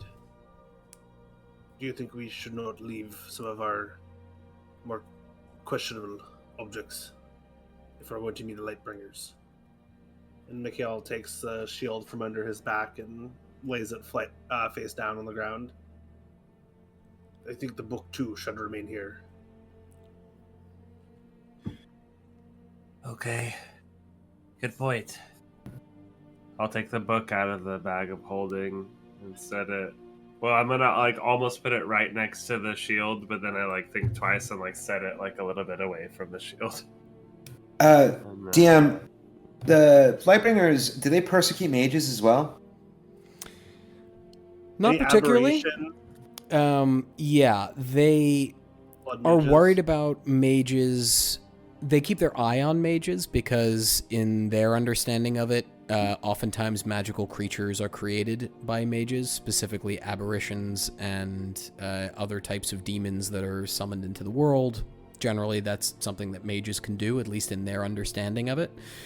So they're wary about magic users, but they don't condemn magic use by any stretch of the word. In fact, you didn't, but Mikhail and Eugene saw them use magic at some point, or at least one of them did. But normally, yeah, mostly it's they look for blood magic specifically, and necromancy and other types of summoning of the dead and things like that. Eredh grabs a heavy cloak from one of the pegs near the door, drapes it around his shoulders to help hide his appearance, trying to hood it forward, and tucks his spellbook into one of the folds of the cloak. Out of the way, not easily visible. Okay. The door is still barred as you assemble in the atrium, but with a quick call out to Dorian, the door opens slightly, and Dorian! an arm comes out and waves, and then retreats back in, and the door closes again, and the bars untwist and retract back into the wall, and As you open it, it is morning. It's probably about 7:30 now. You spent a little time talking and making breakfast and so forth.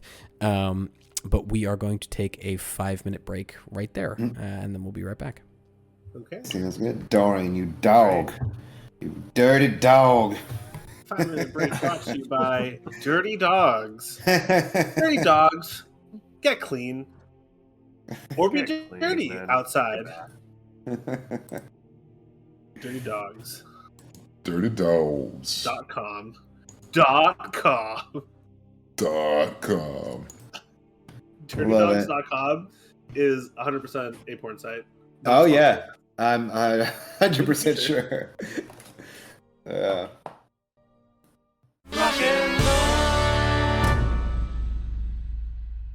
Lightbringers are very scary, and the last time I showed my symbol to someone, they ran away in terror. So I am not going to try. That's not bad. That's pretty good. That was my best impression of Hans. What was that? Was his name? I think it was his name. Total Wolf. Total. What is this from? Total Wolf is the team principal of the Mercedes F1 team. Patronus is their sponsor. He is an absolutely massive Austrian man. He is huge. He works out all the time. But he's actually a very good team principal. He's very good at his job. So I just I love his voice. So I've stolen it. Sorry, Toto.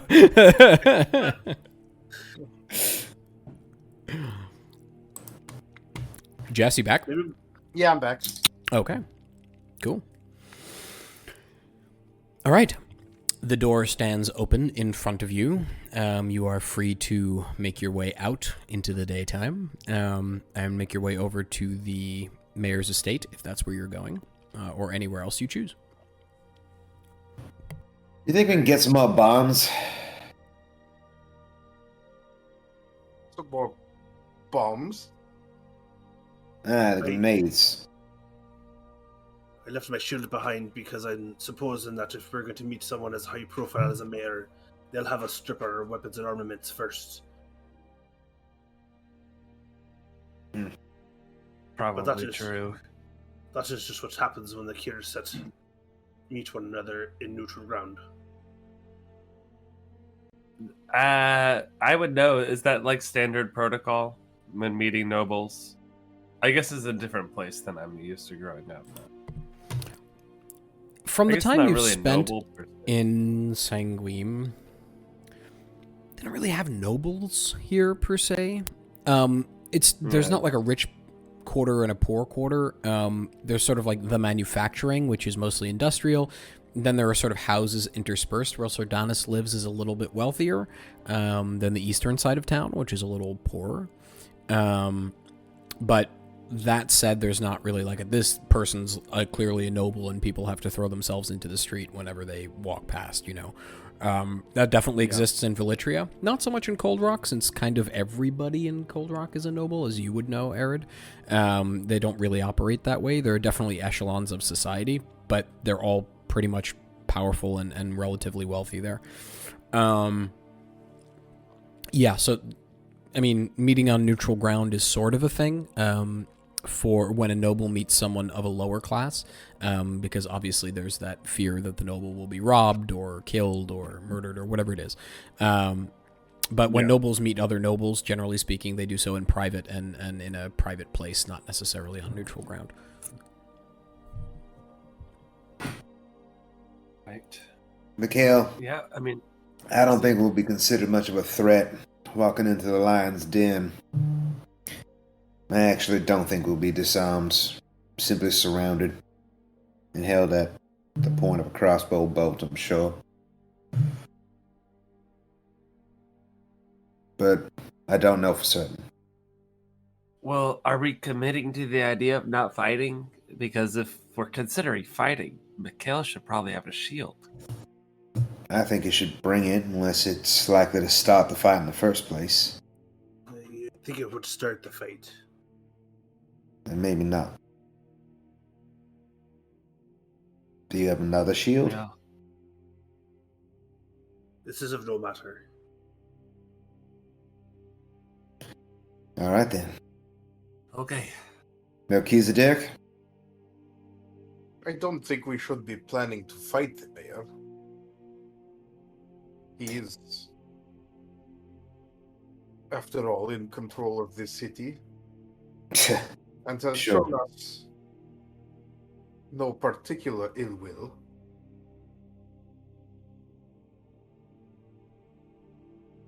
But he has taken an interest in us, which is concerning. It doesn't appear to mean well by the town. That is so, but I suppose it would serve us well to keep that opinion to ourselves. Of course. I'm not going there looking for a fight. Not surrounded as he's likely to be by we his are minions. not eaten by shield then. But it is true that there could be forces controlling the mayor. So let us approach with caution. But with open palm. Sure. Well, let's go. His home's this way. As you reach the main thoroughfare and past the eastern gate, one of the guards looks up from his post, sees you, Eredh, and goes, "Oh, hey, it's you again." As you recognize the individual who took some of your money on a previous day. I believe it was yesterday morning. As you walk past, you walk past the IHB, Ibrahim's House of Boom. You may go in if you wish to. You had mentioned wanting to buy some more bombs. Given the direction of the conversation, it sounded like... on the way home. Right, not at this time. Okay. Also, he draws his hood forward a little bit more since apparently it's not doing enough to hide his features. 1 sec.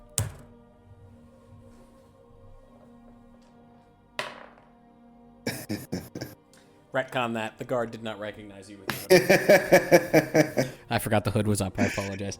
That's all right. It takes about 25 to 30 minutes.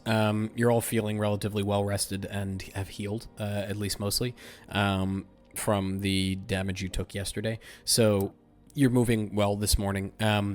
But the path, where you usually turn left, you pass the Dragul Inn on the left. You usually turn left to head towards the barracks. Instead, there's a path that leads upwards slightly and to the right. And as you walk along it, it begins to be framed with poplar trees, most of which have no leaves, and they're quite gnarled. And at the top of the hill, as you reach it, you see what you assume to be the mayor's house, or the mayoral residence, as it's referred to.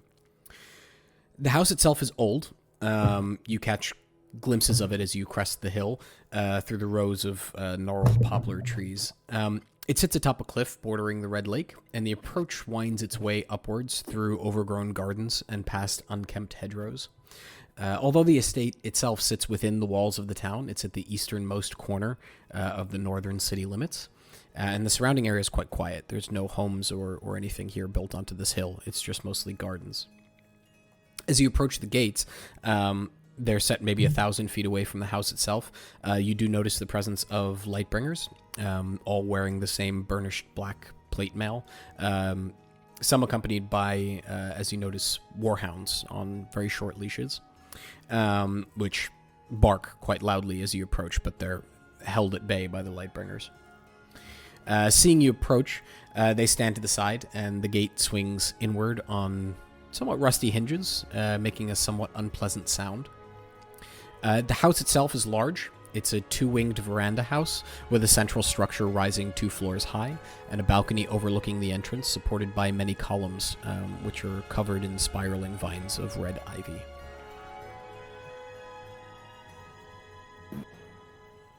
You lot? You're here to see the mayor? Aye, he's expecting us. Yes, but not until tomorrow. Hey, weird. get it out of town tomorrow to help out with some folks. So we must go home today. Roll a persuasion check. Can I guide myself first? If you want to guide yourself, roll a sleight of hand, and then roll a persuasion check. How about with advantage, since Ered's backing him up?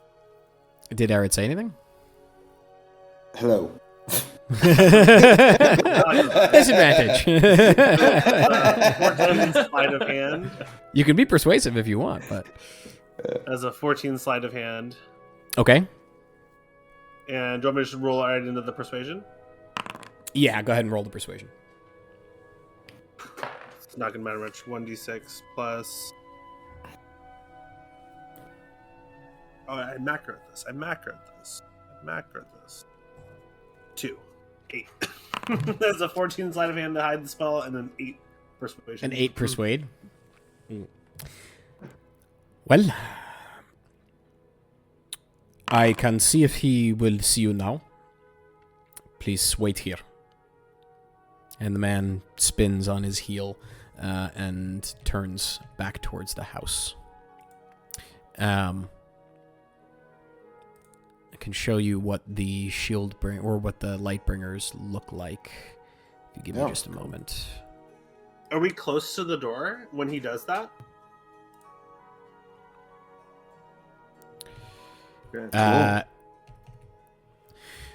You are, yes, you've made it to the door. The guards at the gate let you past. You note they did close the gate behind you, but they stood guard at the gate and they didn't follow you as you approached the house.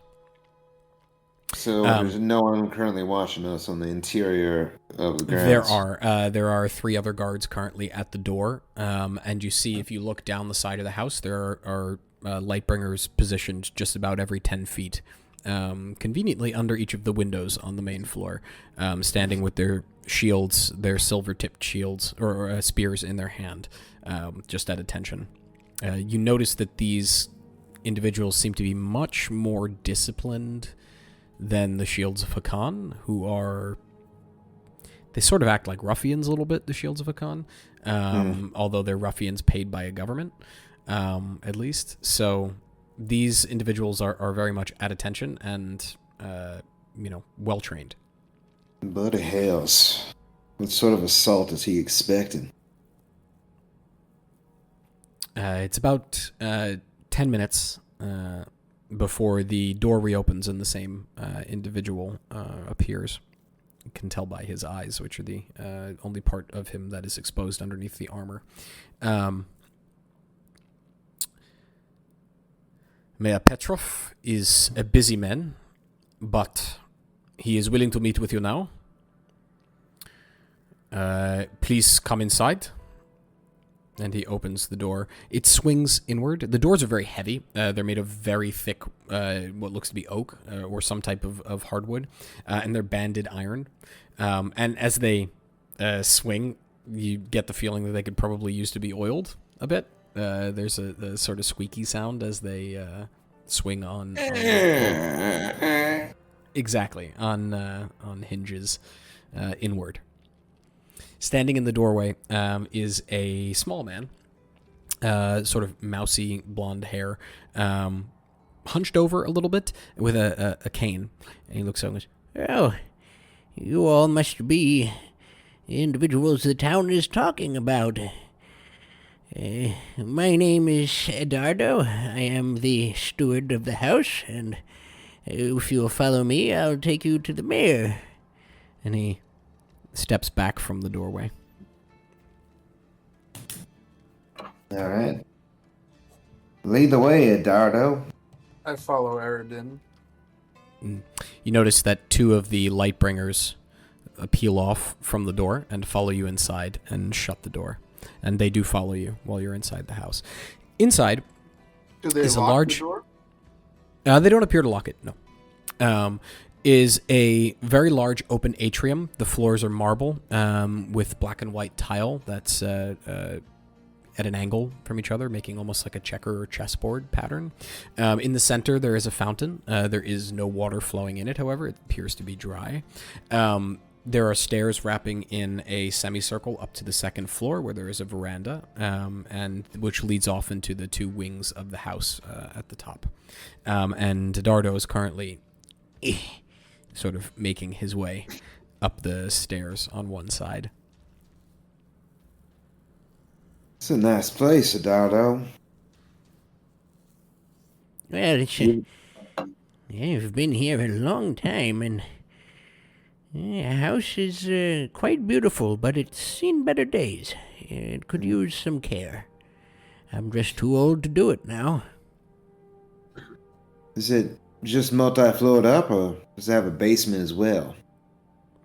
Oh no, there's quite an extensive wine cellar, and used to be well stocked, but we don't see so many shipments from Somerset and all the towns that produce wine in the area anymore, given that we don't have so much iron to trade. He continues up the steps. Makes sense. This is an old building too. Oh, well made. You get a lot of leaks? Oh no, it is very rare that it leaks, and that's one part that we do have to keep track of. We don't like water coming in. Of course, it ruins the furniture, and it makes the mayor very upset to see that. He steps up the steps. He reaches the top. Are there windows?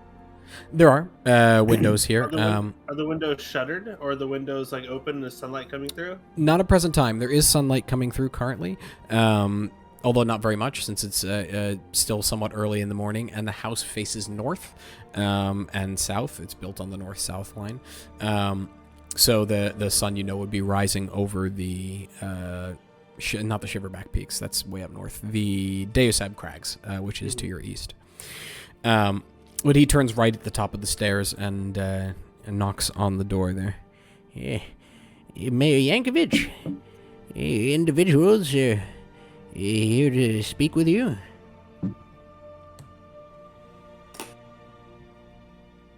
As he knocks, I'll send them in then, from the other side of the door. Give me just a moment. I need to text to Jess and see if he's coming back. Yeah.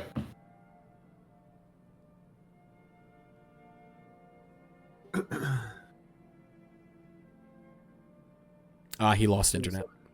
Oh no. Can you dial in with his phone?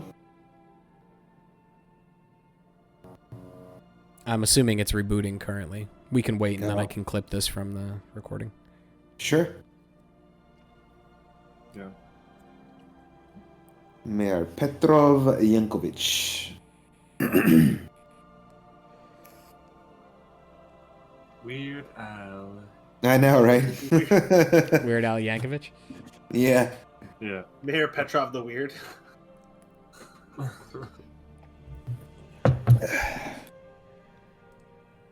I've been listening to a classic lately. Sir Mix-a-Lot. Yeah. Good old Sir Mix-a-Lot. Sir Mix-a-Lot. Baby got back. Player Dominic is very suspicious of these people in full armor with nothing but the slits of their eyes. Right? Full black armor. Vampires of previous vampire takeovers. Yeah. You can be as suspicious as you like. What color are the eyes? Don't be suspicious. You don't get a good look. You can walk up and try and peer under the helmet, but everything's in shadow currently. Like, hey, you, sit still. Yeah, hey, exactly. Just lift the face visor. I'm sure that'll go well. Yeah. All right, I'm back. Sorry. Hey. No worries. That sucks. All good. No worries. We were just about to meet the mayor. Yes. They have Weird knocked Al at the Yankovic. door. Following it, Dordo.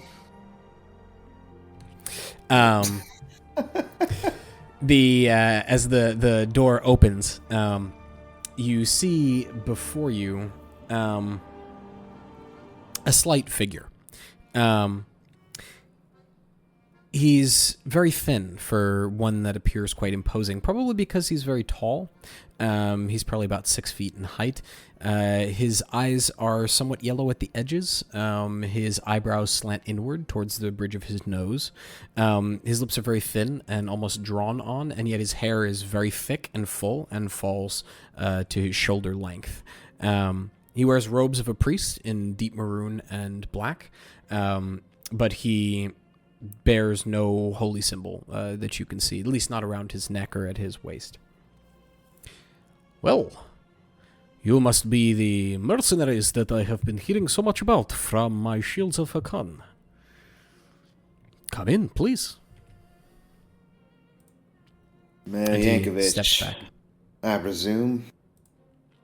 You presume correctly. I appreciate your hospitality. We are indeed the mercenaries you've been hearing about. I understand you were looking to speak with us. I wanted to meet the mercenaries who managed to destroy a blood mage, from what I have heard, or at least capture him, when the Shields of Hakkan could not.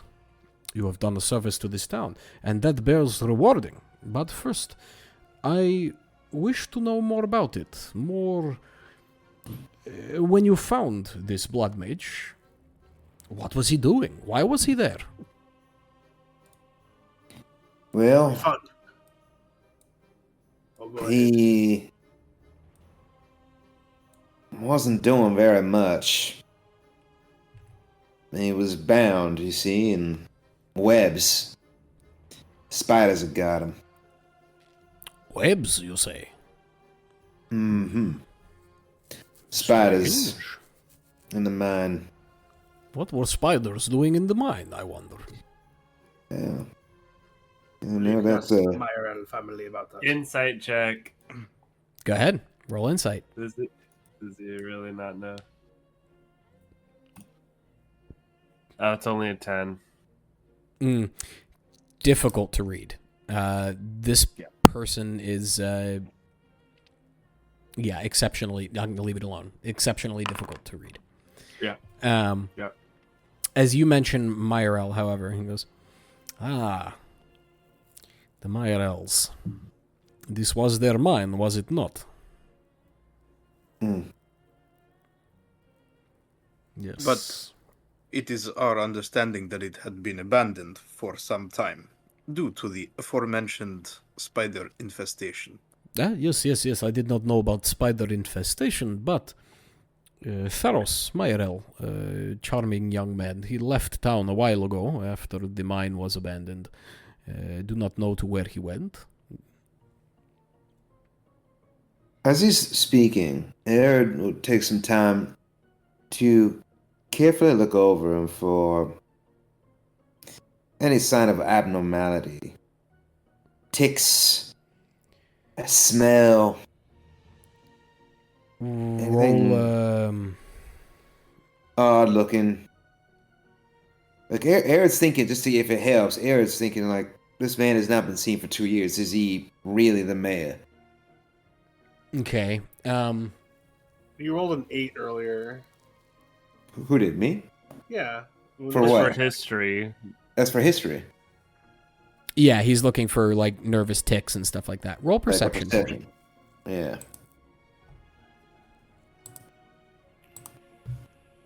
His intention. Nice. 19. 19. No particular ticks. You do notice that he's remarkably well kept for a man who has been out of the world for 2 years, or at least 2 years. His hair is perfectly cut. His nails are perfectly done.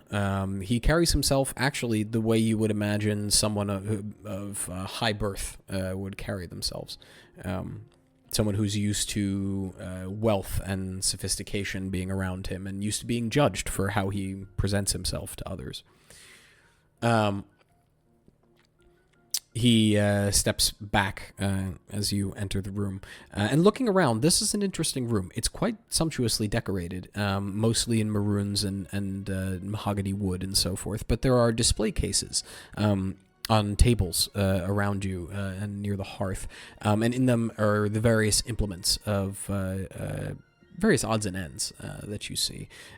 But he sort of catches the fact that you're looking at this. You see, I am quite a collector of vampire paraphernalia and tools of the trade. You see, I was a Shields of Hakkan, and then I was a Lightbringer, and now I am here. But here you see the teeth of a greater vampire. This one was slayed in somewhat of an accidental form. It was a long fight, but it fought until the sunrise came up, and it was destroyed by the sunlight. And all that was left of it were its bones. So we took its teeth, and you see there are 4 fangs there. They're about that long or so, maybe an inch and a half. An inch? Yeah, about an inch and a half. They're quite viciously barbed. There's he steps around and goes, this is the wooden stake that was used to kill the Sanguimancer by Hakkan himself. It is quite an interesting story if you have never heard it before, although I understand that one of you is native to this town, yes? That would be me. You must know the story then. It was a deed of great heroism. I haven't been in town for quite some time until recently. Please, do tell. Well, this happened maybe 80, 90 years ago now. I was not alive at the time, but the Sanguimancer was a dark and twisted woman who came to this town and established it and was performing dark experiments on the people who lived here.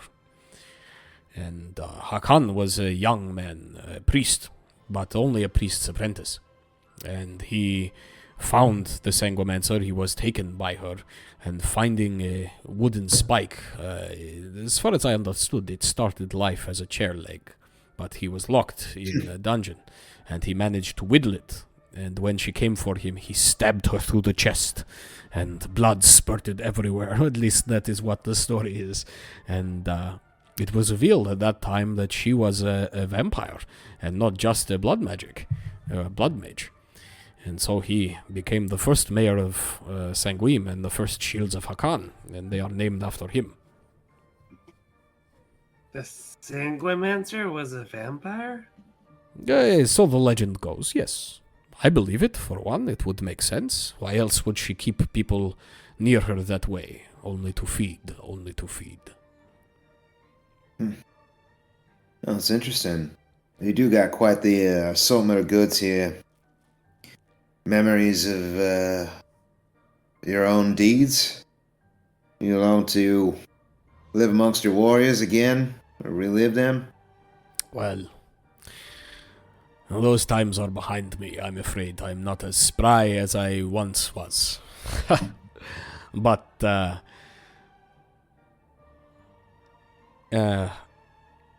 I do miss the feeling of a sword in my hand. And you see he's looking down at one of the other display cases, which sits beneath a portrait of a woman on the wall, painted. It's very beautifully done. But the display case itself has a sword in it. It is of darkened iron, or appears to be at least. It has a very beautiful chain on the pommel with a ruby hanging from it, and what looks to be a rather flawless arcana crystal set into the crossguard itself. If you give me just a moment, I will show you what it looks like. Yeah, please. Sounds awesome. While you're putting up the image, Eredh walks up behind the mayor and looks over his shoulder at the blade. It's beautiful. Yes, it is. It belonged to the Sanguimancer. Arcan took it himself. I knew it. Huh. Somehow I could just tell. It's a dark artifact. I never touch it, but I do enjoy looking at it. It is quite beautiful and a nice reminder of the things we can do when justice and righteousness are on our side. What do you suppose would happen if you touched it? I do not wish to find out, and I do not wish for anyone else to find out.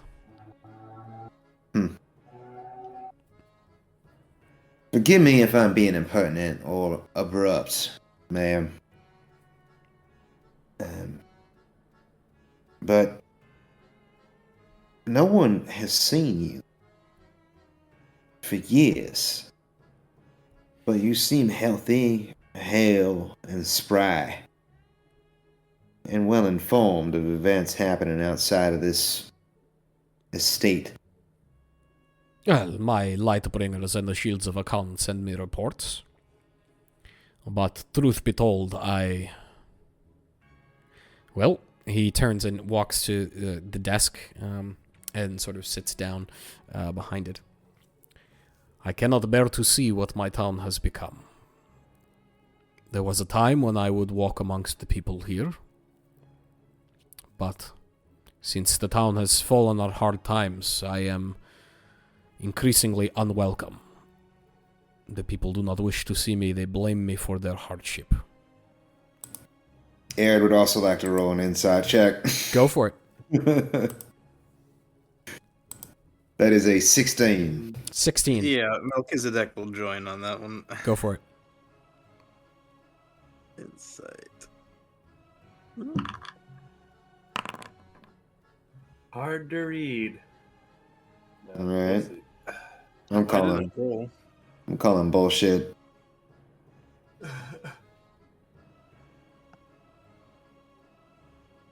Oh, I think my fantasy grounds is needs to be reloaded. Sorry. Nope. That's his Foundry. Foundry. Oh, sorry, Foundry. Yeah. Don't want our listeners to get confused. Right. About which is clearly I think my Foundry the needs to be superior reloaded. of the virtual tabletops. So sponsor us, Hey. Foundry. Yeah. Well, we definitely lost any shot of fantasy ground sponsor. No, because Fantasy Grounds will suddenly become the superior one if they sponsor us. In the meantime, Do you want to roll a die? yeah.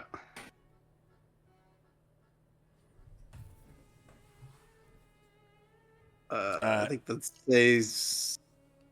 I think that's an 8 total. I 8 have a total? passive insight of 16. By the way. Okay. Oh, well. He's very difficult to read, Melchizedek. You don't get a good feeling about whether or not he's being truthful. You two, however, get the notion that he's not being entirely honest, but it doesn't feel like he's... It feels like he's ashamed, is what it feels like. So He feels... Yeah, he feels almost there's a hint of guilt in his voice. But you've seen I am a collector. I wish to know more about this blood mage. It is disturbing to me that one could operate in this town, filled with Shields of Hakkan and with Lightbringers. This does not make sense to me. You wish to know about him so much, Mayor. Why did you have your man kill him before questioning him? I was told Lightbringer Ord did so. He did exactly as I would have expected. You cannot speak or trust blood mages, they lie. And they're quite good at it too, from my understanding. He gestures and there's a rather large tome sitting on one of the benches to the left. It's underneath a case and the case is closed. That is the entirety of our knowledge on blood mages, but it is written that some have the ability to be extremely persuasive or deceptive when they wish. Wait, where? Can I see it? Absolutely not. I mean, sir. That book is for Lightbringers, and Lightbringers only. See, he kind of narrows his eyes a little bit, and then goes back to the group. Forgive my friend, he's just a very curious individual. He's a scholar, you see. The boy Yes. goes on and on. Any book he sees, he's like, I'm going to read it, and it takes. The young are fools from time to time. Yes, well, so he is dead, but I wish to know firsthand from those who caught him. When you found him, did he have anything on him? Artifacts? Notes as to who might have hired him?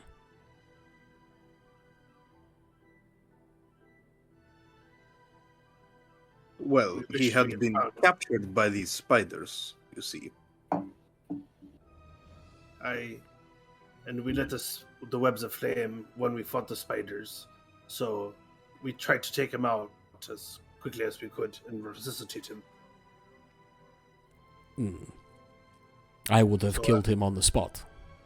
We did not yet know that he was the man we were searching for. Better to There kill were many everyone bodies. then. That there were many bodies in the spider's lair. He was the only one alive in the end. So But this we is did all not that know was that. there. Only a spider's lair. There was gates. They were blown open by grenades. Probably how the spiders got in. A waterfall of sorts as well. The rope bridge with some buckets for transporting people, seeing back and forth. I see. Was there anything beyond spiders? I'm trying to imagine what a blood mage would want in such a place. Found a journal.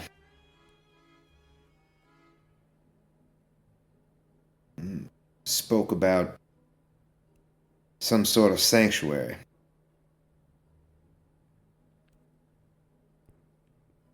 Right.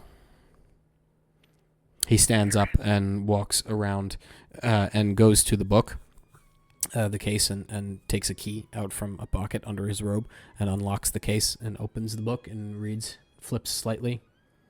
Ah, yes. Sanctuaries. Places of dark magic for blood mages to practice their unholy ends. Did you find it?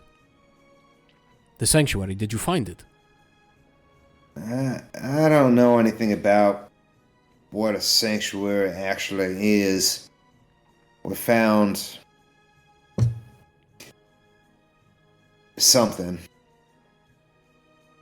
I can't say I understand what it is, but I suppose it could be called a sanctuary. I didn't see anything that I recognize to be blood magic there. Right.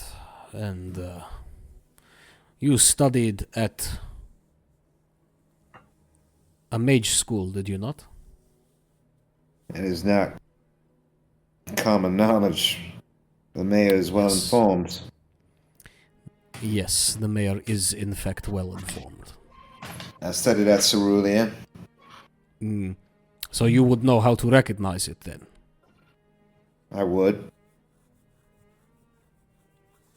Right, I must have the Lightbringers go then and see if they can recover whatever it is the blood mage was after. Save yourself the effort. When we left, whatever it was we found, it fell apart. There's nothing to be seen there anymore. And you're sure you did not find anything in this, maybe, possibly, sanctuary? There was a fountain. We fought some dark spirit. You killed it. What my compatriot means to say is the caverns are very deep, much deeper than the mine. And there are ruins, perhaps, or some ancient spaces beneath. But they are collapsed now. and inaccessible. There is only the mine, Shame which that. we have cleared of its infestation. So hopefully it may be returned to business. Yes, and for that you have my thanks. Returning commerce to my town is... well, it's one of the reasons I wished to meet with you all. Well, I find it to be a shame that you do not have anything that could expand my collection here. I do like to add new things to look at and to remind me. And new knowledge to the book, of course, when it can be found. You'll Mayor. forgive my asking, Mr. Mayor, but what is it you think that draws blood mages to this town? They are not common, at least not in the lands I am from to the west of the mountains. It's history. Is it simply the history, the name, the... The history of this Backflip, town is one that's steeped in blood. That should be enough for any blood mage, would not you say? Not being a user of magic myself, it is hard for me to say. Well, clearly, like me, you prefer the way of the sword, then. Or perhaps the crossbow. I will use either. If the Well, situation demands it. Perhaps you could use both on my behalf, then. And he turns from the book where he was standing and leaning against the counter and sits back down behind it. The desk. I have a bit of a problem, you see. I made a deal with the devil, as it were. When you first came in, you mentioned the Miarelles. This does not surprise me. When the Western Bank closed, because of the Arcana storm that destroyed the mines there, this town was struggling. It needed gold to survive, to feed people. The Miarelle were willing to provide that gold. I, at the time, did Were not investors. realize how bad an idea that was. Is it thus they came to possess the mines? Yes. This is the way of things. So you sold them the mines, and then they shut down. Not precisely. They gave us a loan, with interest. This loan was meant to open new mines on the eastern side. This would bring our supply of ore back up, and therefore business would return to the town, people would be employed, and, well, it is my suspicion, at least, that the Miarelle lent us the coin, and then have actively worked against our ability to open any new mines and to bring commerce back.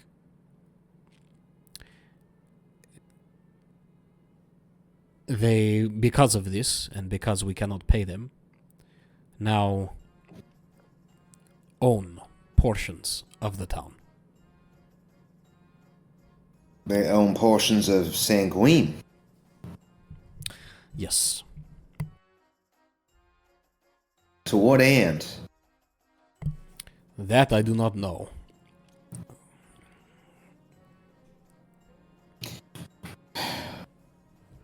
Well, ma'am, we have some reason to believe you and your suspicions. I just don't understand why he'd been idle for the past 2 years instead of working to find proof of your suspicions yourself. Your people have needed you, and you've been sitting here looking at your sword and your fangs. I do not pay the Shields of Hakkan. I cannot afford to. Eyes widen as realization dawns on him. He looks around. Are the other Lightbringers and Shields of Hakkan in the room? There are 2 standing at the door, flanking the door. Yeah, on the inside. The Lightbringers? What my friend I pay. means to say is that your Lightbringers are a formidable force. Could they have not cleared the mines of infestation and opened... They do not leave these grounds, except in dire circumstances.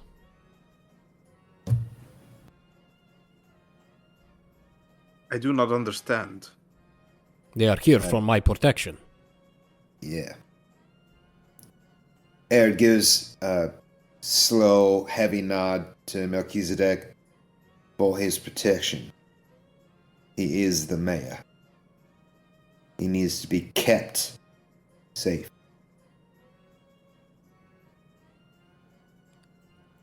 And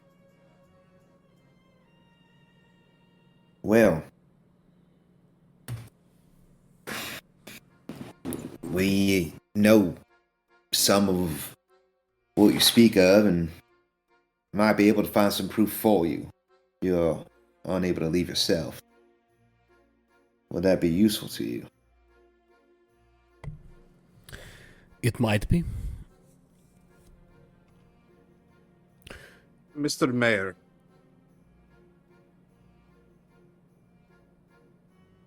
it has come to our attention that there are some Shields of Hakkan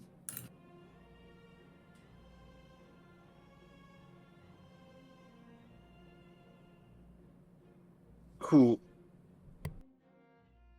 may have had dealings with this mage. Obviously, they did not know him to be a blood mage, but they knew him to be a criminal.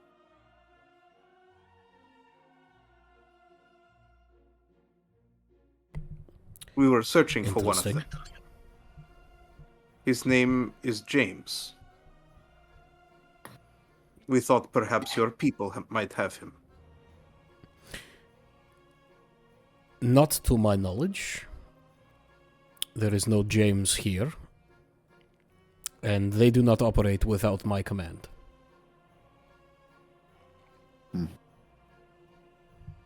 Ah. Then he Let's must check have that. escaped another way. Go for it. You can roll an insight check. Did you already roll one? Okay. No, he did. He had a passive. He just declared passive inside of 16. 20, dirty 20. You get the truth about the shields, or rather the Lightbringers not doing anything without his permission. He's the one who he strongly believes that he is the one who is in command. You also get relative truth on James not being here. He doesn't seem to know where James is, or probably even who James is. That's sort of the feeling you get from it. Again, he's still difficult to read, though. I ask because I was hoping we might question him if he could be found. If he dealt with the Blood Mage and he was found, he would be dead. I would have given that order myself. I don't Can think I just- he knew what he was getting into. Why do you guys But- hate blood mages so much? That is an odd question. You have met one. I am surprised you do not have an answer for that yourself, but let me endeavor to give you one. all Lightbringers, this does not apply to all Shields of Hakkan, but all Lightbringers at some point in their lives have seen deaths of family members, of loved ones. Sometimes violent, but always to do with apparitions, blood mages, or other magically twisted creatures. They exist to kill. Their power comes from blood. What purpose is blood? If not to give life, it is to give power. But to give power, it must be taken from life. This is evil.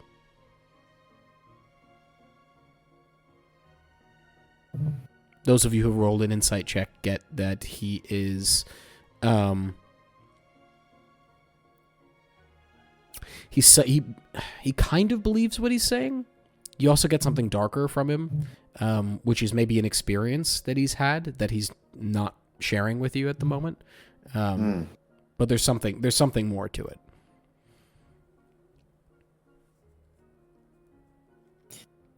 I mean, yeah, you're right.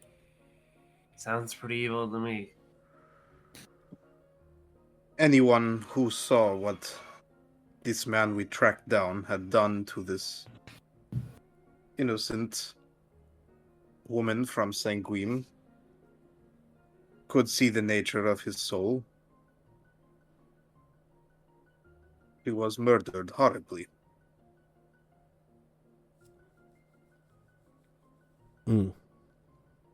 Then you have had experiences yourself.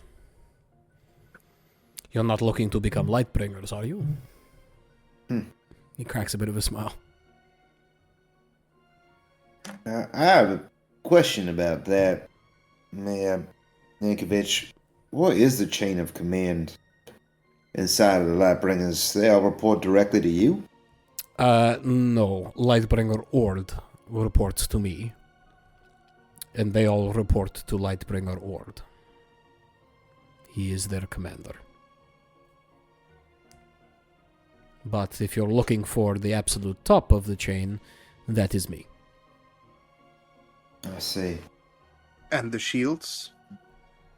I also hold their leash, but only insofar as I am paying them. And they are not paid by you?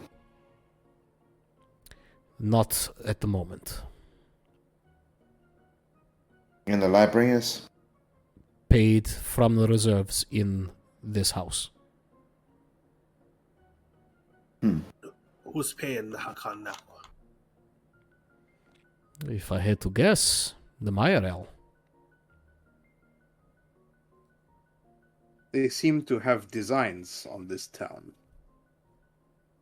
Not only its properties, but its institutions. It is a good way to take something over. First steal its heart, then steal its soul.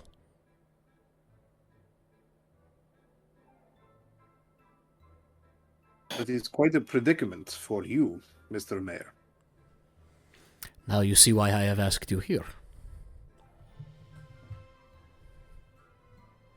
I need forces outside these walls. People who will sever this bond between me and the Miarelle.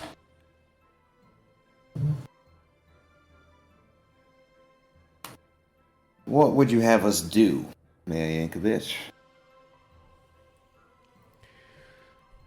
First,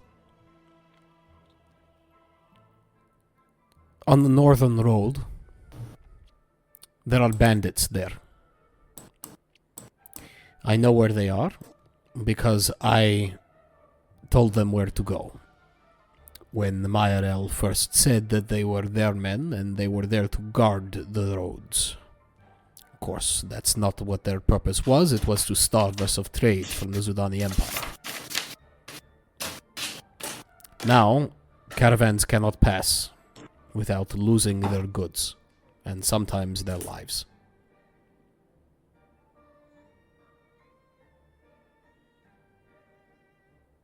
You want us to slay these bandits?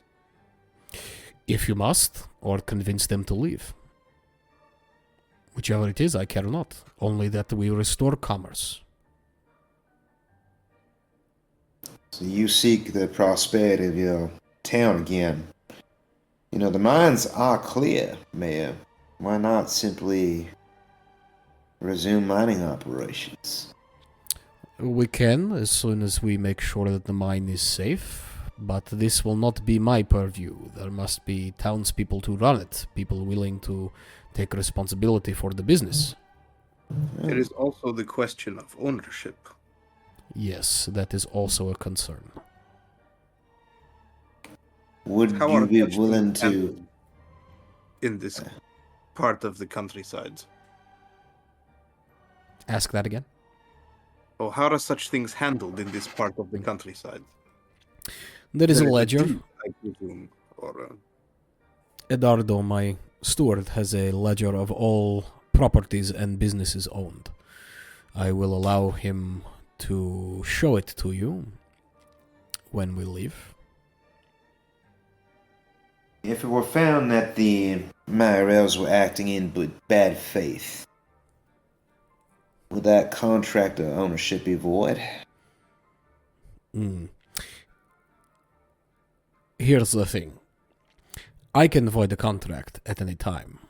I simply need to say it is so, and it is so. But I cannot do so while there are forces in the hills.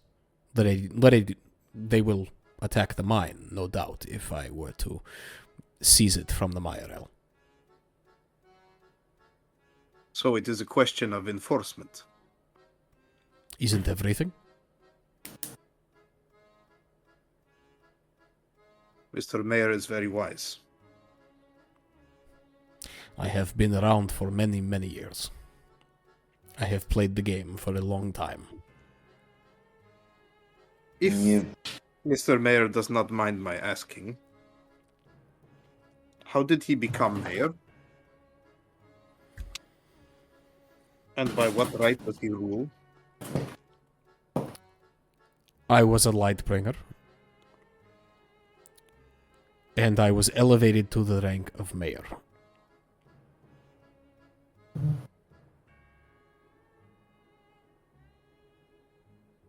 Those Forgive of the you who have question.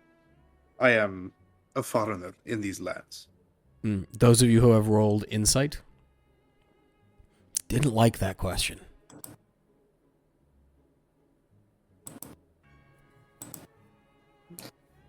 Why not send your own guards? They seem quite formidable. For everything I know about Lightbringers, even half the stories are true. As I have said, they are here for my protection. They do not leave. I see. You must understand, if the Miarelle could, they would probably have me killed. I am not of use to them anymore.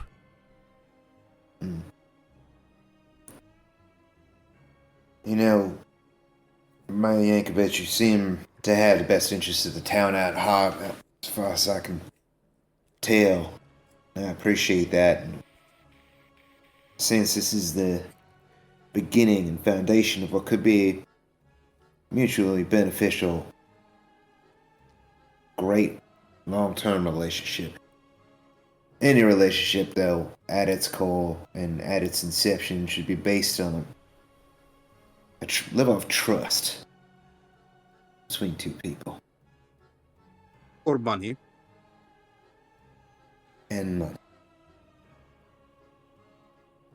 Money is not the problem. offering? What are you offering in reward for us handling this for you? Clear the bandits from the hills.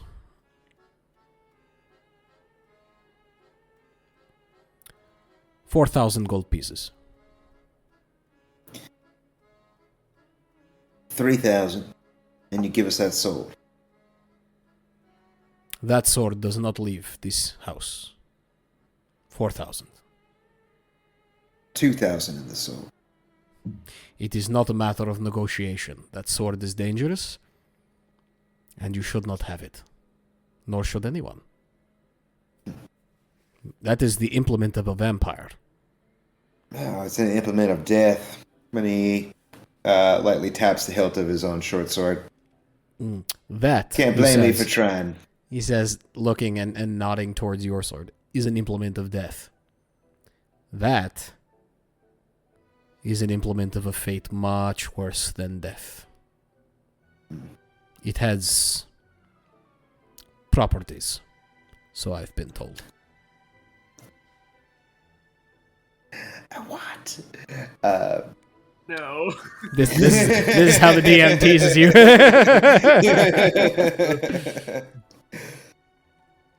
Right. Mm, Oh, H end. one last No. question No. for you. What is the punishment for traitors in Singapore? Traitors. Hmm. It depends on what they have done.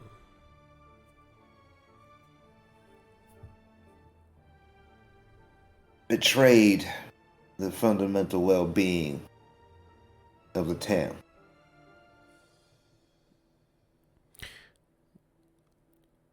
If they were in contact with a blood mage, death. If, however, they acted for their own personal greed, and this particular case does not have blood magic or dark magic of any kind involved, sometimes incarceration. What about insubordination or insurrection? It's traitorous as well. I do not handle these cases. Within the ranks of the Lightbringers, that would never happen. In the Shields of Hakkan, however, they tend to handle their own cases, excepting, of course, when blood magic is involved. I see. Well, Beyond the Appreciate it. clearing of these bandits, is there anything else you would have us do? Other mines? The Other bandits food. are in one of the mines. Look. And he reaches into his desk and opens a drawer and pulls out a map. This is the eastern side. Of course, the road itself is called the Northern Road, so it makes it very confusing, but that was named before me. This mine is the one you cleared. This mine here is an old fort. It was used in the Arrival War when the elves first arrived, apparently. But there is a mine in the back of it. There are many chambers there as well. This is their base of operations. You see he's pointing to a spot on the right just past the bandit house smeltery. You remember when you were up there, you saw a divot in the road, as if it had been deliberately done. I believe it was Eredh, it was Everest who saw it. Everest. Yeah, Yeah. didn't we see a cart that had sort of Yes. been, Yep. Yeah. That's where he's pointing. We know the area. Well, is there anything else I can do for you?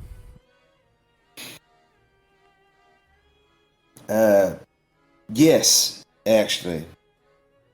Will you give Ibrahim's House of Boom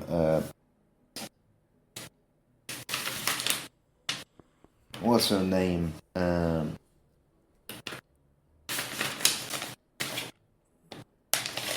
You wish for permission to purchase explosives? Yes. Yes, many explosives. She said we they may need help permission. clearing the mine. Indeed. I would caution you about using explosives underground in confined spaces, but you will have your permission. Edardo Wonderful. will see to it. Excellent. Eugene, roll a wisdom check for me.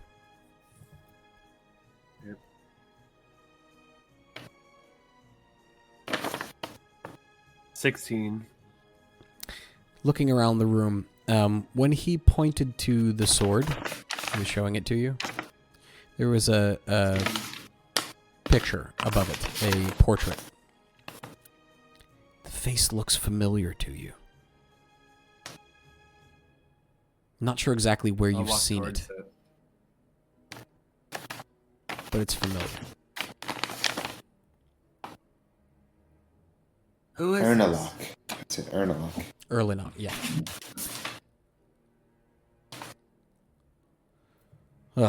That is a long story.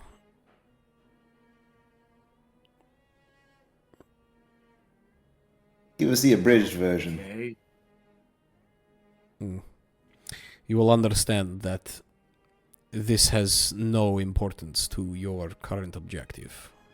And it is, you might say, personal. It seems like it's a bit of important information. We'd appreciate knowing a bit more about it. And we can be on our way instead of inquiring further about a certain missing Shield of Hakkan that was abducted recently.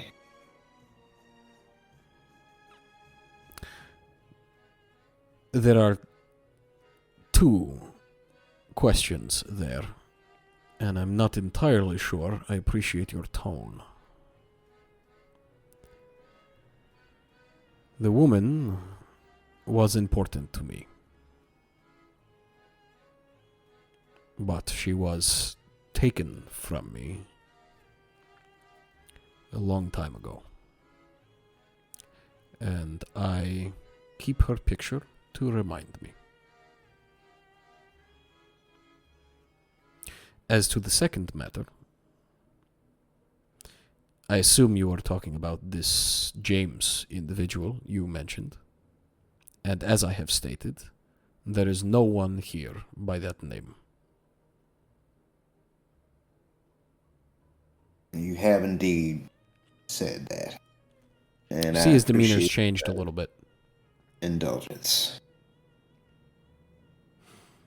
Now, I am a busy man, and I must ask you to leave. When you have cleared the northern mines, come back. Your reward will be waiting. Good. We'll be back soon. Thank you for taking the meeting. And he stands and... Eduardo. The door would say, yes, of course. This way. And Eduardo sort of shuffles back off and starts going down the stairs. Show them the book. Yeah. You hear from inside the room. Of course. Just a moment. I'll fetch it. Come. And Eduardo just sort of... Eredh follows along. He reaches the office on the main floor, to the side, to the left, through a large set of doors, and takes a book off the shelf and sets it down. And flips it open. You're looking for recent businesses or past businesses? We're looking for the ownership of the mines around the city. A, B, C, D. He goes through the alphabet until he reaches M and opens it. Yes. Mineshaft. Mining. Mine businesses. Here we go. Miarelle mine. There we are. That's the one I believe you cleared, right? Indeed. What exactly were you looking for? There is another mine in an old fort a little north. There. And he flips a page. Currently unowned. Previously owned by a deceased member of the town named Gregory Malovich. But he died something a year and a half ago or so. I believe he fell ill. Heirs. What happens to property in this part of the world when someone dies without It goes to their heirs, but Gregory did not have any. He was a rather solitary man. Do you have a record of the buildings in town now owned by the Miarelle family? Yes, I do. My master asked me to assemble a list of them for you, so I have. And he takes a sheet and then hands it to you. This is for me to keep. You may keep that, yes. I don't know what it's for, but Mayor said it might be useful to you. I suspect it might as well. I appreciate that. He also said we were to have full and unhindered access to all explosives in Ibrahim's House of Boom. Oh, okay. Just a moment. And he pulls out from another side drawer. Looks to be like a very thin stack of papers, but he takes one off the top. Yes.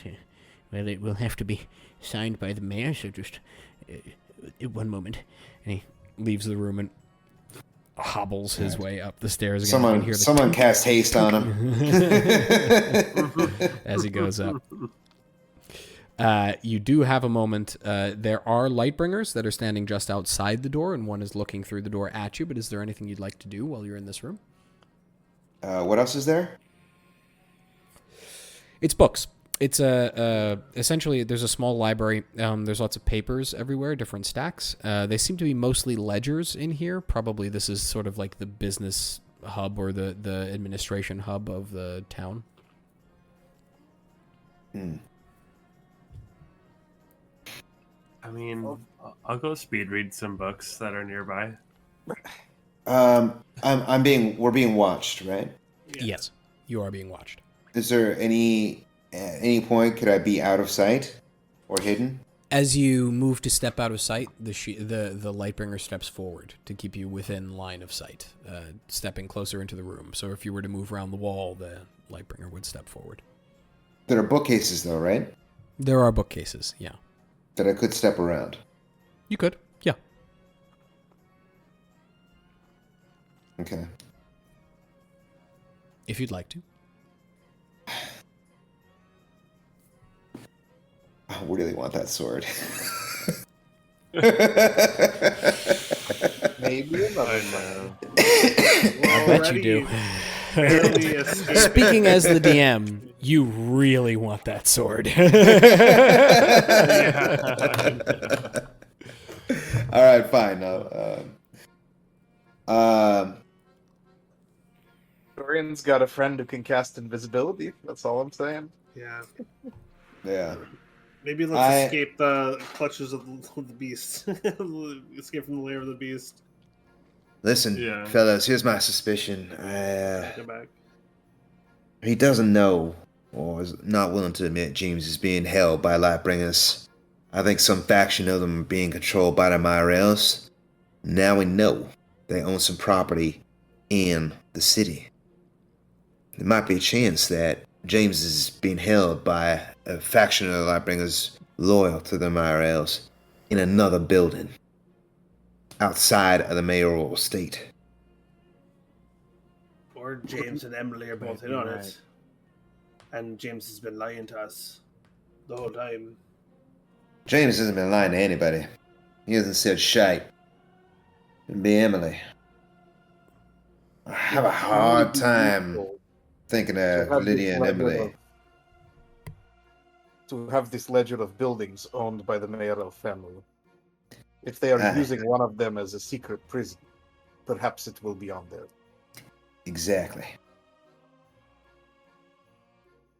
Well, we didn't die, so far so good. You hear tink, tink, as the steps creak, as Adardo makes his way back down and steps back down.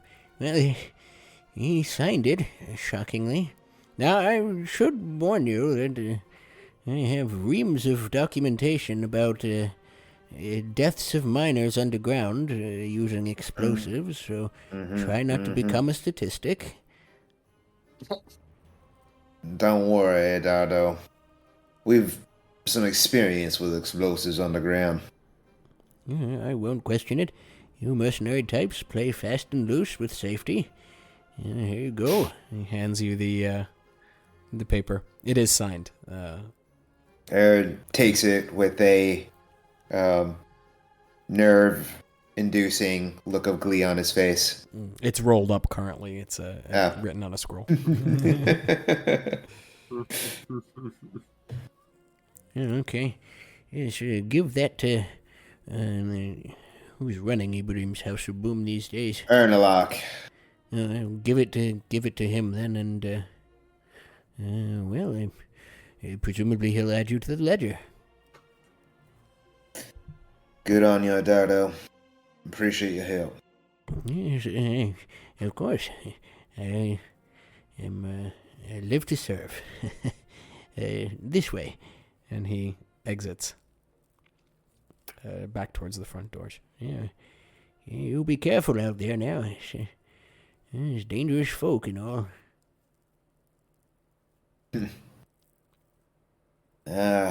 We know. Appreciate you, though, Edardo.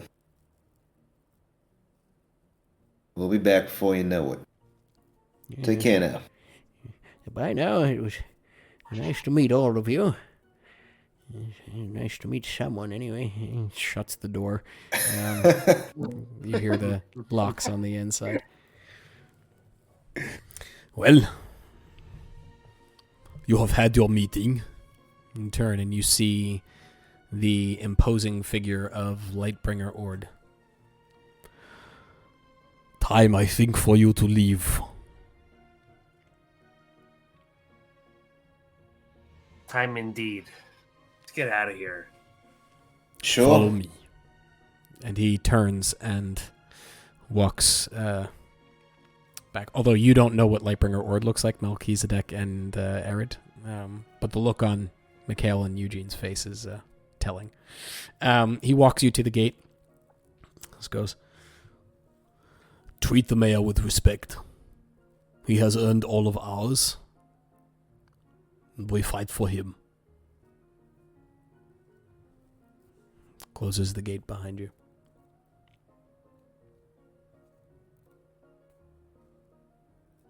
Yeah. What would you like to do? Let's find some place where we can review this ledger. We need to get Mikhail's shield back. The Dorian, accomplish both. Yeah, I can do both at Dorian's. All right, back to Dorian's. We'll pass by Abraham's house. Boom on the way. And I would like to pick up my arrows if I can. Your bolts, yeah. They should be available now. Let's do that. Okay.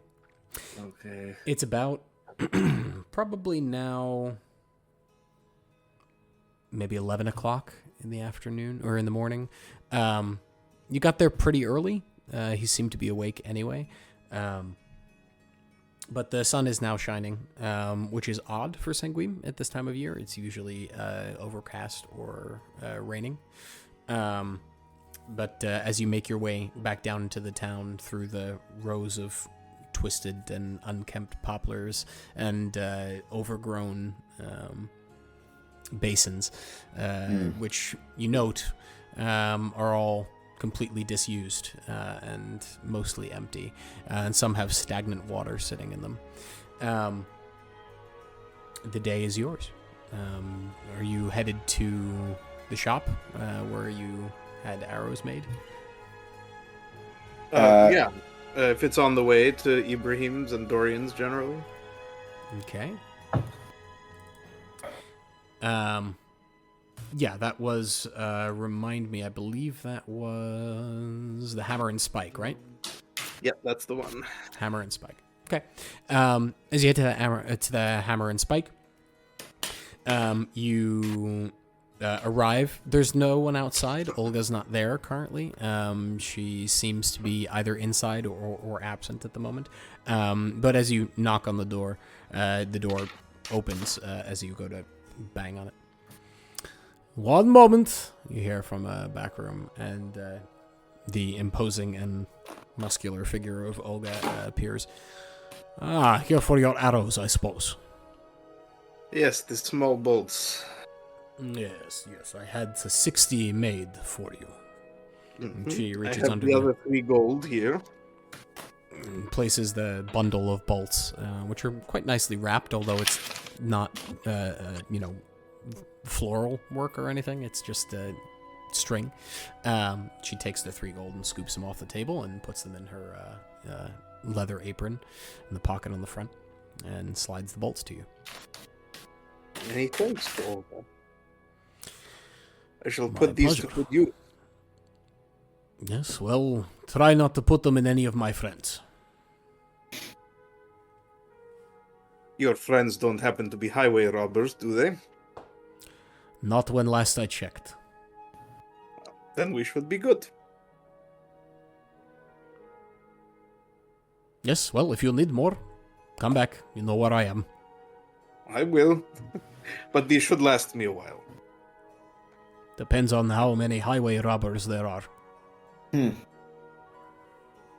How often he's missing, as has That's lately been the case.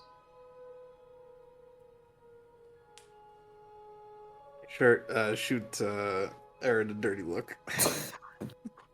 I was like, you could try and shoot me, but you've been missing a lot, so go for it. Well, jokes aside, I was in the middle of making tea, so... Unless there is other business to attend to. No, have a very good morning.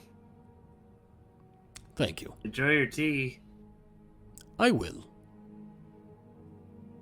She steps back out of sight behind the counter. A lot of How people would drink you- tea here. How would you like to go to Dorian's? Ibrahim's. By You wanna way go of to the Ibrahim's? boom house. Yeah. By way of Ibrahim's House of Boom stands out like a sore thumb, as it usually does. It is a relatively ridiculous style for this sort of Slavic architecture town. But within, you see the jolly, rotund figure of Erlinach, who looks up and goes, "Ah! I was starting to think you had blown yourselves up. It is difficult when the thing you sell often kills the customer." Yes, well, we treat your wares with the respect they deserve, Ernola. So, A smart customer, then. Come in. try to be. Look, we've got a writ for special dispensation of your more formidable wares. And he takes out the roll of parchment, carefully slides it over to him across the countertop. Thank goodness. It has been a while since I have seen one of these. The explosives were starting to go bad. I would have had to make more. Or send for more from Doon's retreat. And he puts the paper under the counter. I will add you to the ledger later, but for the moment, what is it I can do for you? We would like your biggest, most violent, explosive device. For combat or for mining? Combat. Combat. This is a man after my own heart. The mining charges are useless compared to these. And he steps to the side and pulls out from the stacked shelves a case about this big. This one, on the other hand, is not a crate. It's not a wooden crate. It's metal. And it has a handle on it. And he sets it down in front and spins it and opens it. and within, laid into straw, are 6 small devices that are cylinders. They look a little bit like the other ones, but these are not made of tin or anything brittle. These are made of what look to be solid iron, and there are lines carved in them at angles that look almost like weak points. These, well, I don't have a name for them like the other ones. The other ones were... Fire eyes. Yes, I did not name them. Ibrahim named those. But these, much worse. You throw one of these, run, go the other way. These send metal shards, superheated, all over the place. I'll take them. All of them? Sure. Okay, let me think. I can do a discount for all 6 altogether. I can let the case go for 750 gold. Right. Send the bill to the mayor. We're on orders from him. That, unless you have a special letter, I cannot do. You saw the letter. That was permission to buy them. Not that he would pay for them. It was implied, Erlock. No, it was not. You can roll a persuasion check, though. It's gonna be really fucking hard.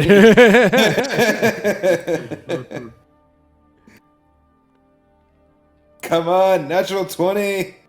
9. 9. Yeah. Got me there. No, this, I'm afraid I cannot do.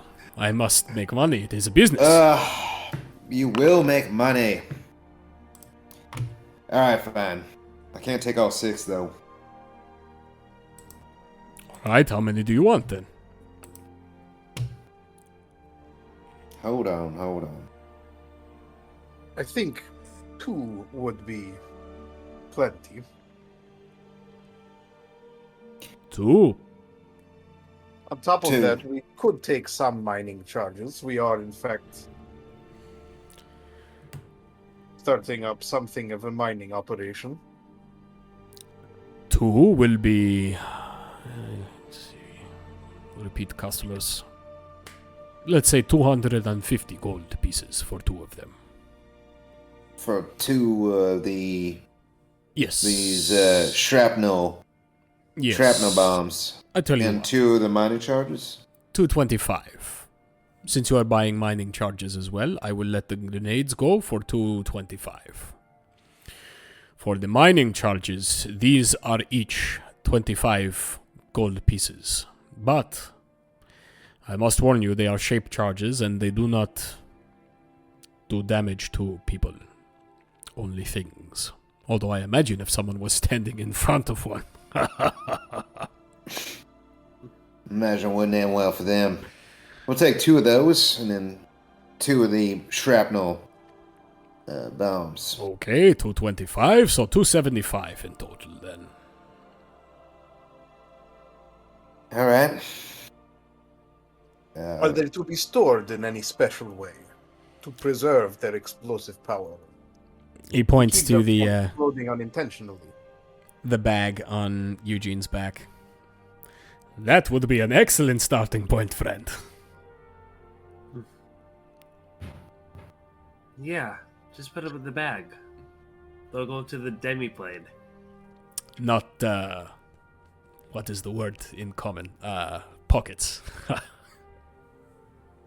We'll avoid the pockets. Eredh hands over a sack of coin that clinks.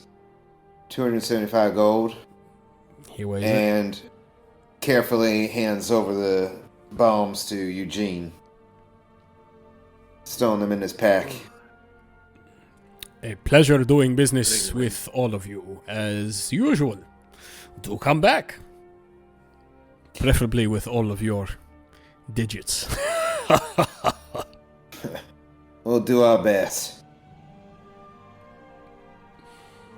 And Eredh, happy with his new purchase, takes his leave of Ibrahim. As you go to leave, he kind of looks at you, Mel, and goes, "So what is your story?" Always wondered what brought a fellow Zudani here. I do not like to pry, it is not my business, but I do miss home.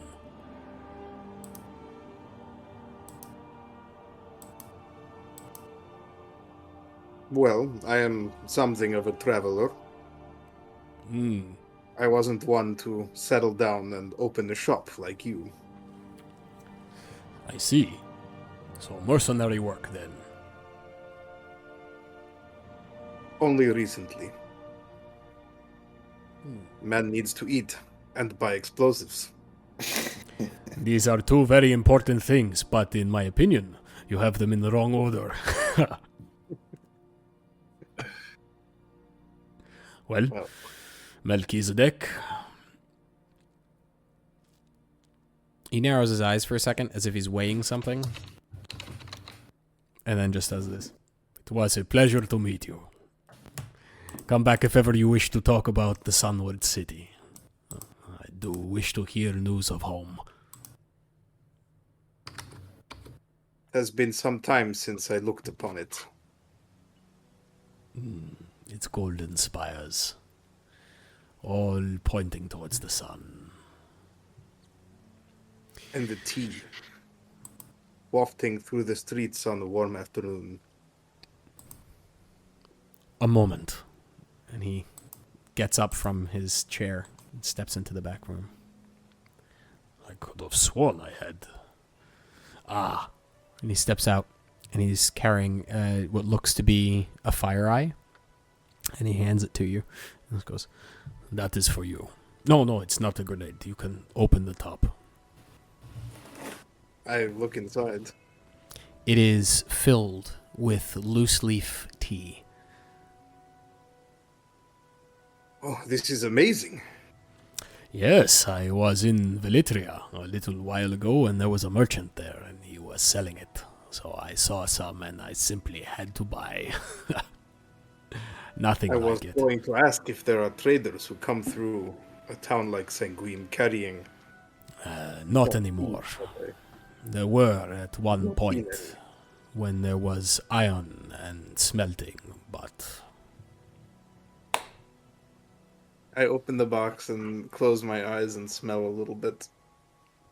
it smells like home.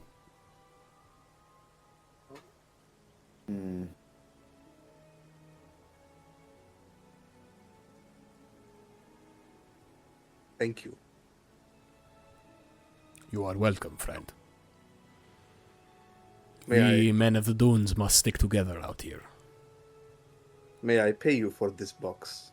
No. Absolutely not.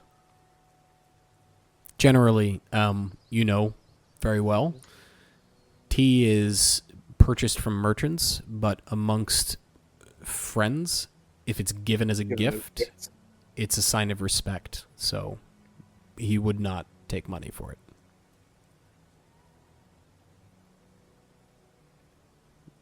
I tell you what. Let's have tea sometime. We will have the proper ceremony, all of it, and then I will consider that to be payment.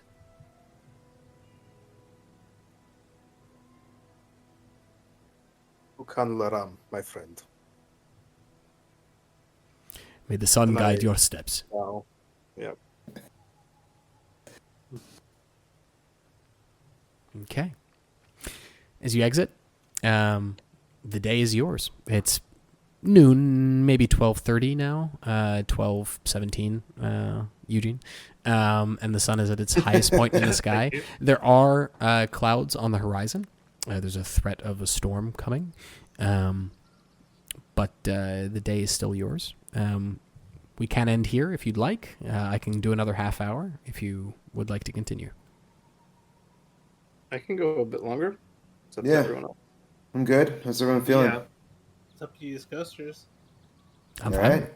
Yeah. All right. Eredh would start making for Dorian's, but would hang back to walk next to Eugene.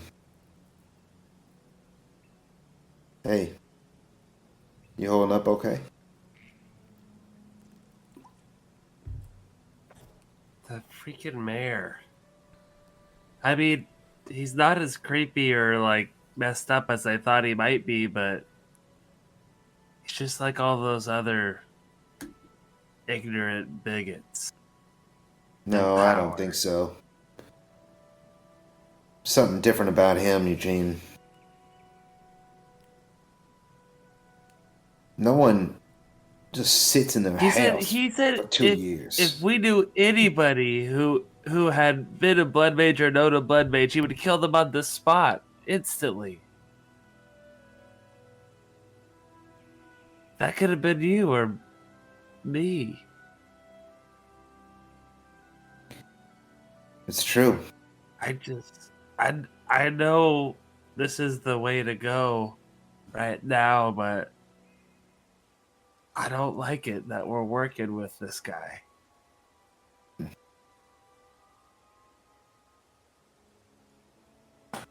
Well,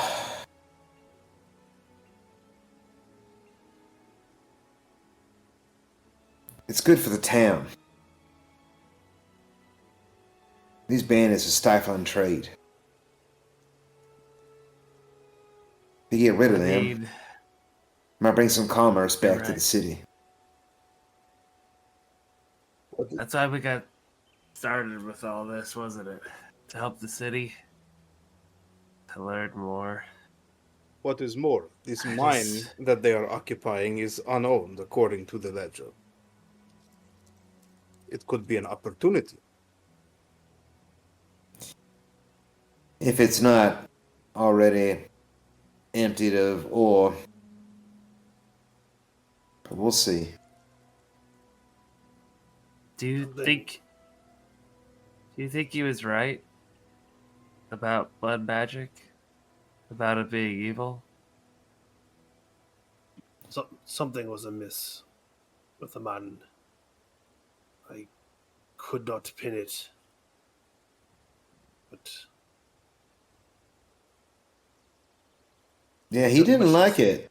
He didn't like it when we asked him how he got to be the mayor. And he had a lot of questions to which he had pointed answers he was hoping to receive. Knew about sanctuaries. Seemed to have an understanding that that place might have held one. He kept asking. That picture, yeah. What about the picture? It looked familiar to me. And he was it said it someone was you someone know? who knew. Or I don't think so. a historical figure? Right, about DM, whom it's you know? not somebody that I can put my finger on that I remember seeing before. It's You can just make another a wisdom vague check. sense. But you have such a keen mind. Uh-huh. Is your Keen keen mind mind not? only works for a month, motherfucker. 13 this time, so not, I think it's worse than before. 13. Yeah. Well, hang on. How long ago did you leave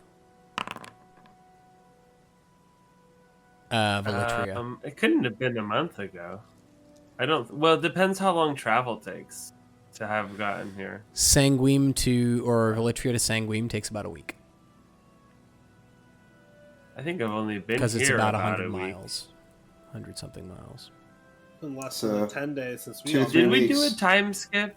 Did we do a like? No, No. you're in Yeah, the I time don't- skip right now. Oh, no, we did have a time skip. Just 2 days, though, for Yeah, the we temple. jumped 2 days. Yeah. Yeah. Oh, right. Yeah, so I think we're still within a month. So we're still within a month. Go ahead and roll it with advantage. Like, click the advantage button. Okay. Big money. Sorry. Oh, yeah. Oh, just like in the chat, hit the advantage. Yeah, just hit the button, huh? advantage button. Sorry. Got it.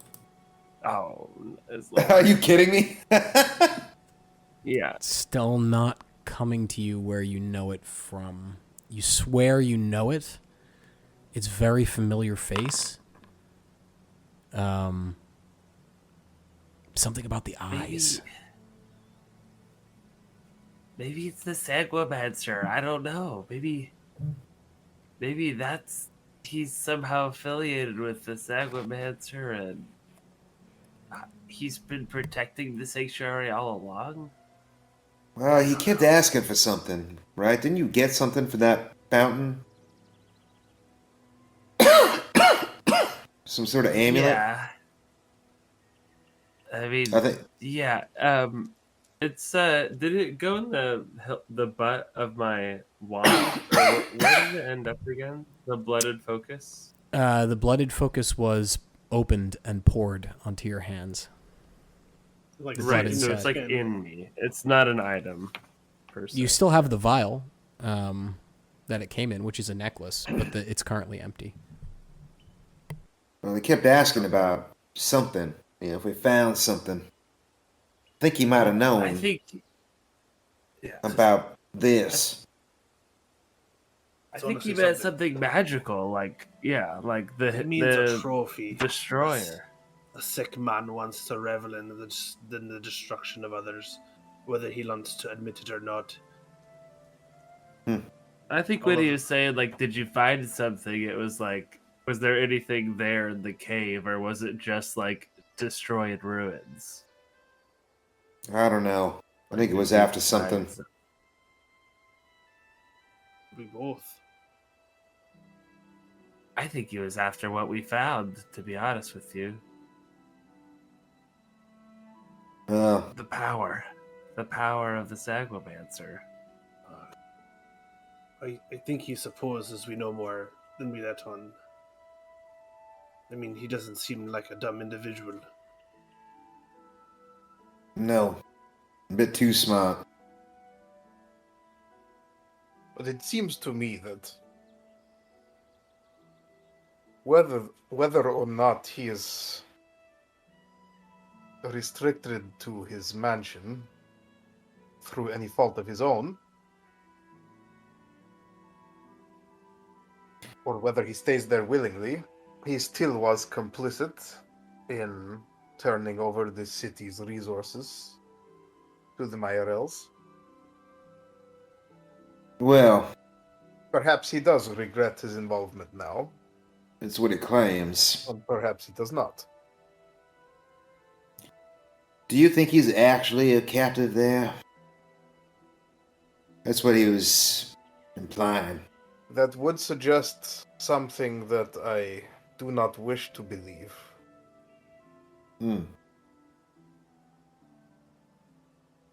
That we have actually been working for the Miarelles.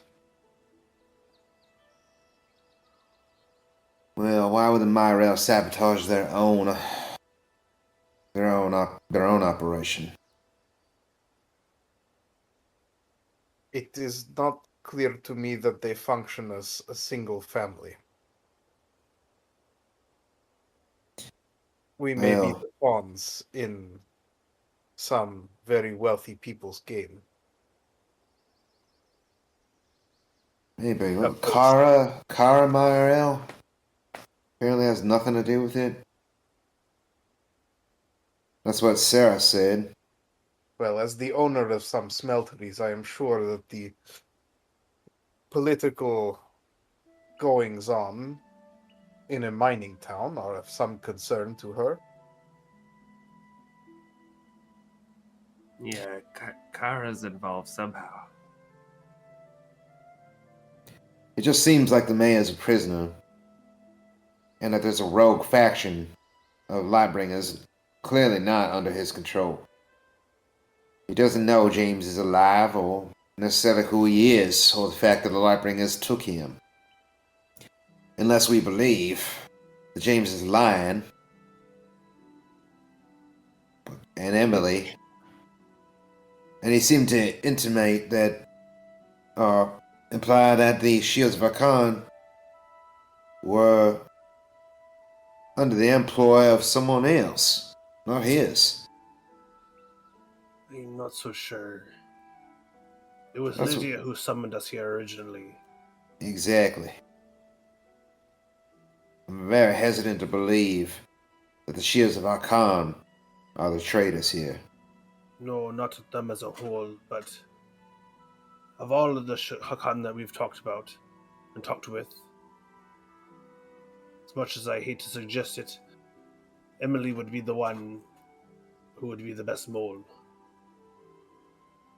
For She the herself didn't want Miarelles? us.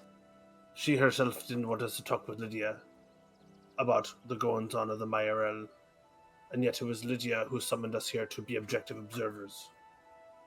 No, she asked us if we wanted to talk inside of Lydia's office. I said no. I said the less people who knew about it at the moment, the better, just out of safety for them. I don't think Emily is a mole. It seems to me that locating this James is of increasingly more importance. How many buildings are listed on that list there, Eugene? 4 current. Those are the major ones. There are also smaller ones underneath it, which are mostly just homes. But there are 4 major buildings on there.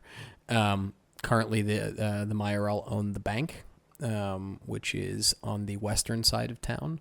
They own 2 of the smelteries, which are empty and unused at the moment. And they own a warehouse by the docks. I hear the dripping noise. Are you thinking of docks, Mikhail? I mean, unless there'd be dripping coins at the bank, or The sounds of clinking coins are always of interest to me. But I Of all these, suspect... I imagine the bank the hardest to investigate. Perhaps it would be wise to start with the warehouse. Not the docks? Or you mean the warehouse by the docks? The warehouse by the docks, yes. And the smelteries, sure. I imagine they are closed as well and easily investigated. I agree. I think the warehouse by the docks is a good starting point.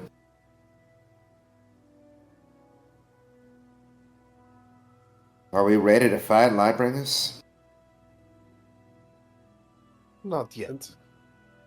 I'm not so sure there are enemies or our allies. Well, they're lying to the... If James is there getting beat on by Lightbringers, and the mayor doesn't know about it, nor has he permitted it, something else is going on. Chances are they aren't our friends. I'm not saying we need to go in there to start a fight, but we should be ready. I think it would be best if we used caution. Let's stop by Dorian's first so I can pick up my shield. Yes, and infiltrated this building without committing to a frontal assault. I mean, I know we have some mining charges now, but I can send I prefer Everest. not to announce our arrival with them. I'll send Everest in to take a look.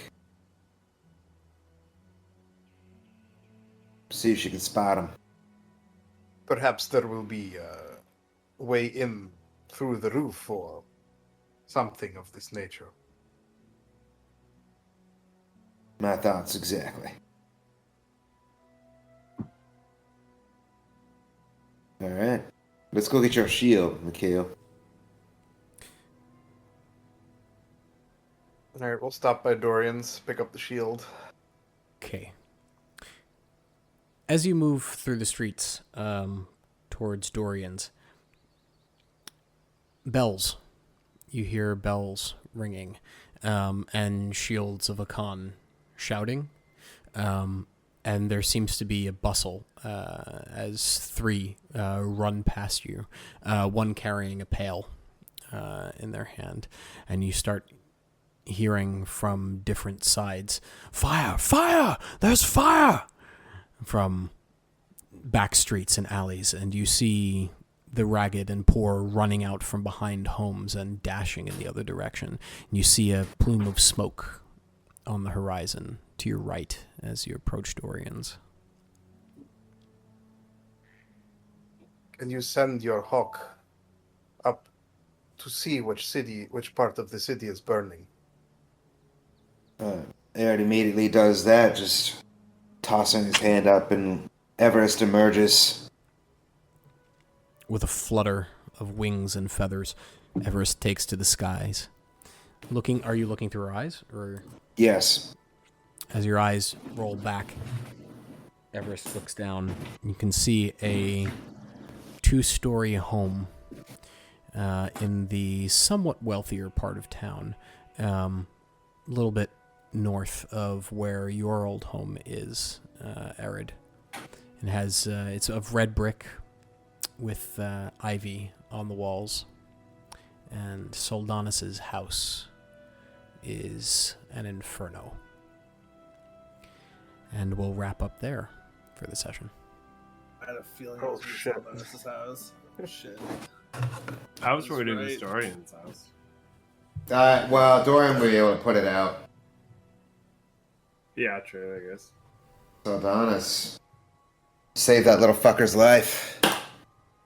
Better not tell me to fuck off next time. He had his wife with him, right? Like on the disc, on the floating disc. Yeah. Okay. Yeah, Nice. floating. You guys are kicking the fucking hornet's nest. And I'm loving it. I'm loving every second of it. I think that's what we do, right? Yeah, Yeah, it I seems mean- so. I mean, that's the essence of being a D&D party, is kick the hornet's nest and then engage in combat with the hornets. Yeah. I think we long as still they don't don't even roll realize. Yeah, right. Gross. Ugh, those hellwasps are nasty. We don't even know what we did, and by we I mean what Mikhail did, showing off that coin. Oh, yeah. To Claire? Saras. Yeah, like, we might have some new set of assassins after us now. I don't know. I mean, maybe. But Well, remember, she did tell you that Yeah. you asked the question, is that coin from yeah, the person that it you was and that Dorian were person's talking fault. about? And she was like, yeah, that's who it's from. Yeah. Okay. I felt bad. I was like, oh no, I spoiled the night. No, Or- she was taken a little bit aback by the fact that you openly showed that symbol as readily as you did. I Yeah, recognize no. she's familiar with it. That was more what I was trying to gauge, is her familiarity. Yeah, So it remember seems I don't know. They were maybe Dorian an adventuring told you party. that high elves are terrified of your paragon. Well, but generally I mean, speaking. she's great friends with him and encouraging him to meet this person who owned it. So Right. Yeah. Not all high elves, but some high elves. Most. just Like trying the to woman in the alley that you saw, who was a destitute high elf. Right. It's so interesting. There's so many plots here. There are. Some I'm questions really are going to start curious. getting We answered haven't soon. even left the starting town. I know, right? You I have- want that sword so bad. You are starting to pick up. Again, as DM, you really want that sword. That sword is so fucking good. All right, guys, we're gonna pivot the campaign and make it all about getting that sword. You're just going to turn into a heist campaign. This is gonna be a- I'll take this is gonna be a heist. Hold on! There are heists in this world. Hold on. I mean, you can do it if you want. Totally can. It's up to you. It wouldn't be in character. We but need a couple ugh. levels, just one or two, just to get We just need teleport, invisibility, Yeah. misty step, Probably more. right? Yeah, at a certain point, barriers Fly. become irrelevant. Yeah. Because you can just bamf into Yeah. things, and you've been in that room before, so unless it's magically protected, right? Who knows? Yeah. Yeah. Well, I'll be Other gunning for it. ventilation shaft. You have more information now. You actually have some information now, some leads, which you didn't necessarily have before. Yeah. So, I mean, there are some questions that you have probably that are going to start getting answered pretty soon. I'm excited. I for want that. to see Eugene use some blood magic. I know. Well, so do I. Maybe not in front of the mayor, but Honestly. Maybe not in front of anybody. Right. Like Anybody. ever. Yeah. I know, so that's the thing. It's like, oh shit, like everyone fucking wants to kill me. Not all of your spells are blood magic, by the way. You can flavor them Oh, yeah, if you no, like, and that's but like, For sure. it's not terribly obvious to everyone. No, they just sort of have a different look. It's like Doc Yeah. with Matatolak. No, You just can't use it. Yeah, exactly. It's Well, brutal. that's for other reasons. That's just because I kill everyone around me. I mean, it was pretty great in an open field. Yes, that worked Yeah. great. That's true. Shanti, you owe me a backstory. I sent you my backstory. Did you? Oh, that's right. Yeah. While you were out last night. So I don't expect okay. you to have read it, but I was like, what? Oh, yeah. No, I said how I love it. Okay, cool. yeah. Yeah, you're all set. I was drunk. All good. No worries. It's a birthday party. So happy birthday, Jesse. Thank you. To all of our listeners, thank you for coming back. Thank you for enjoying.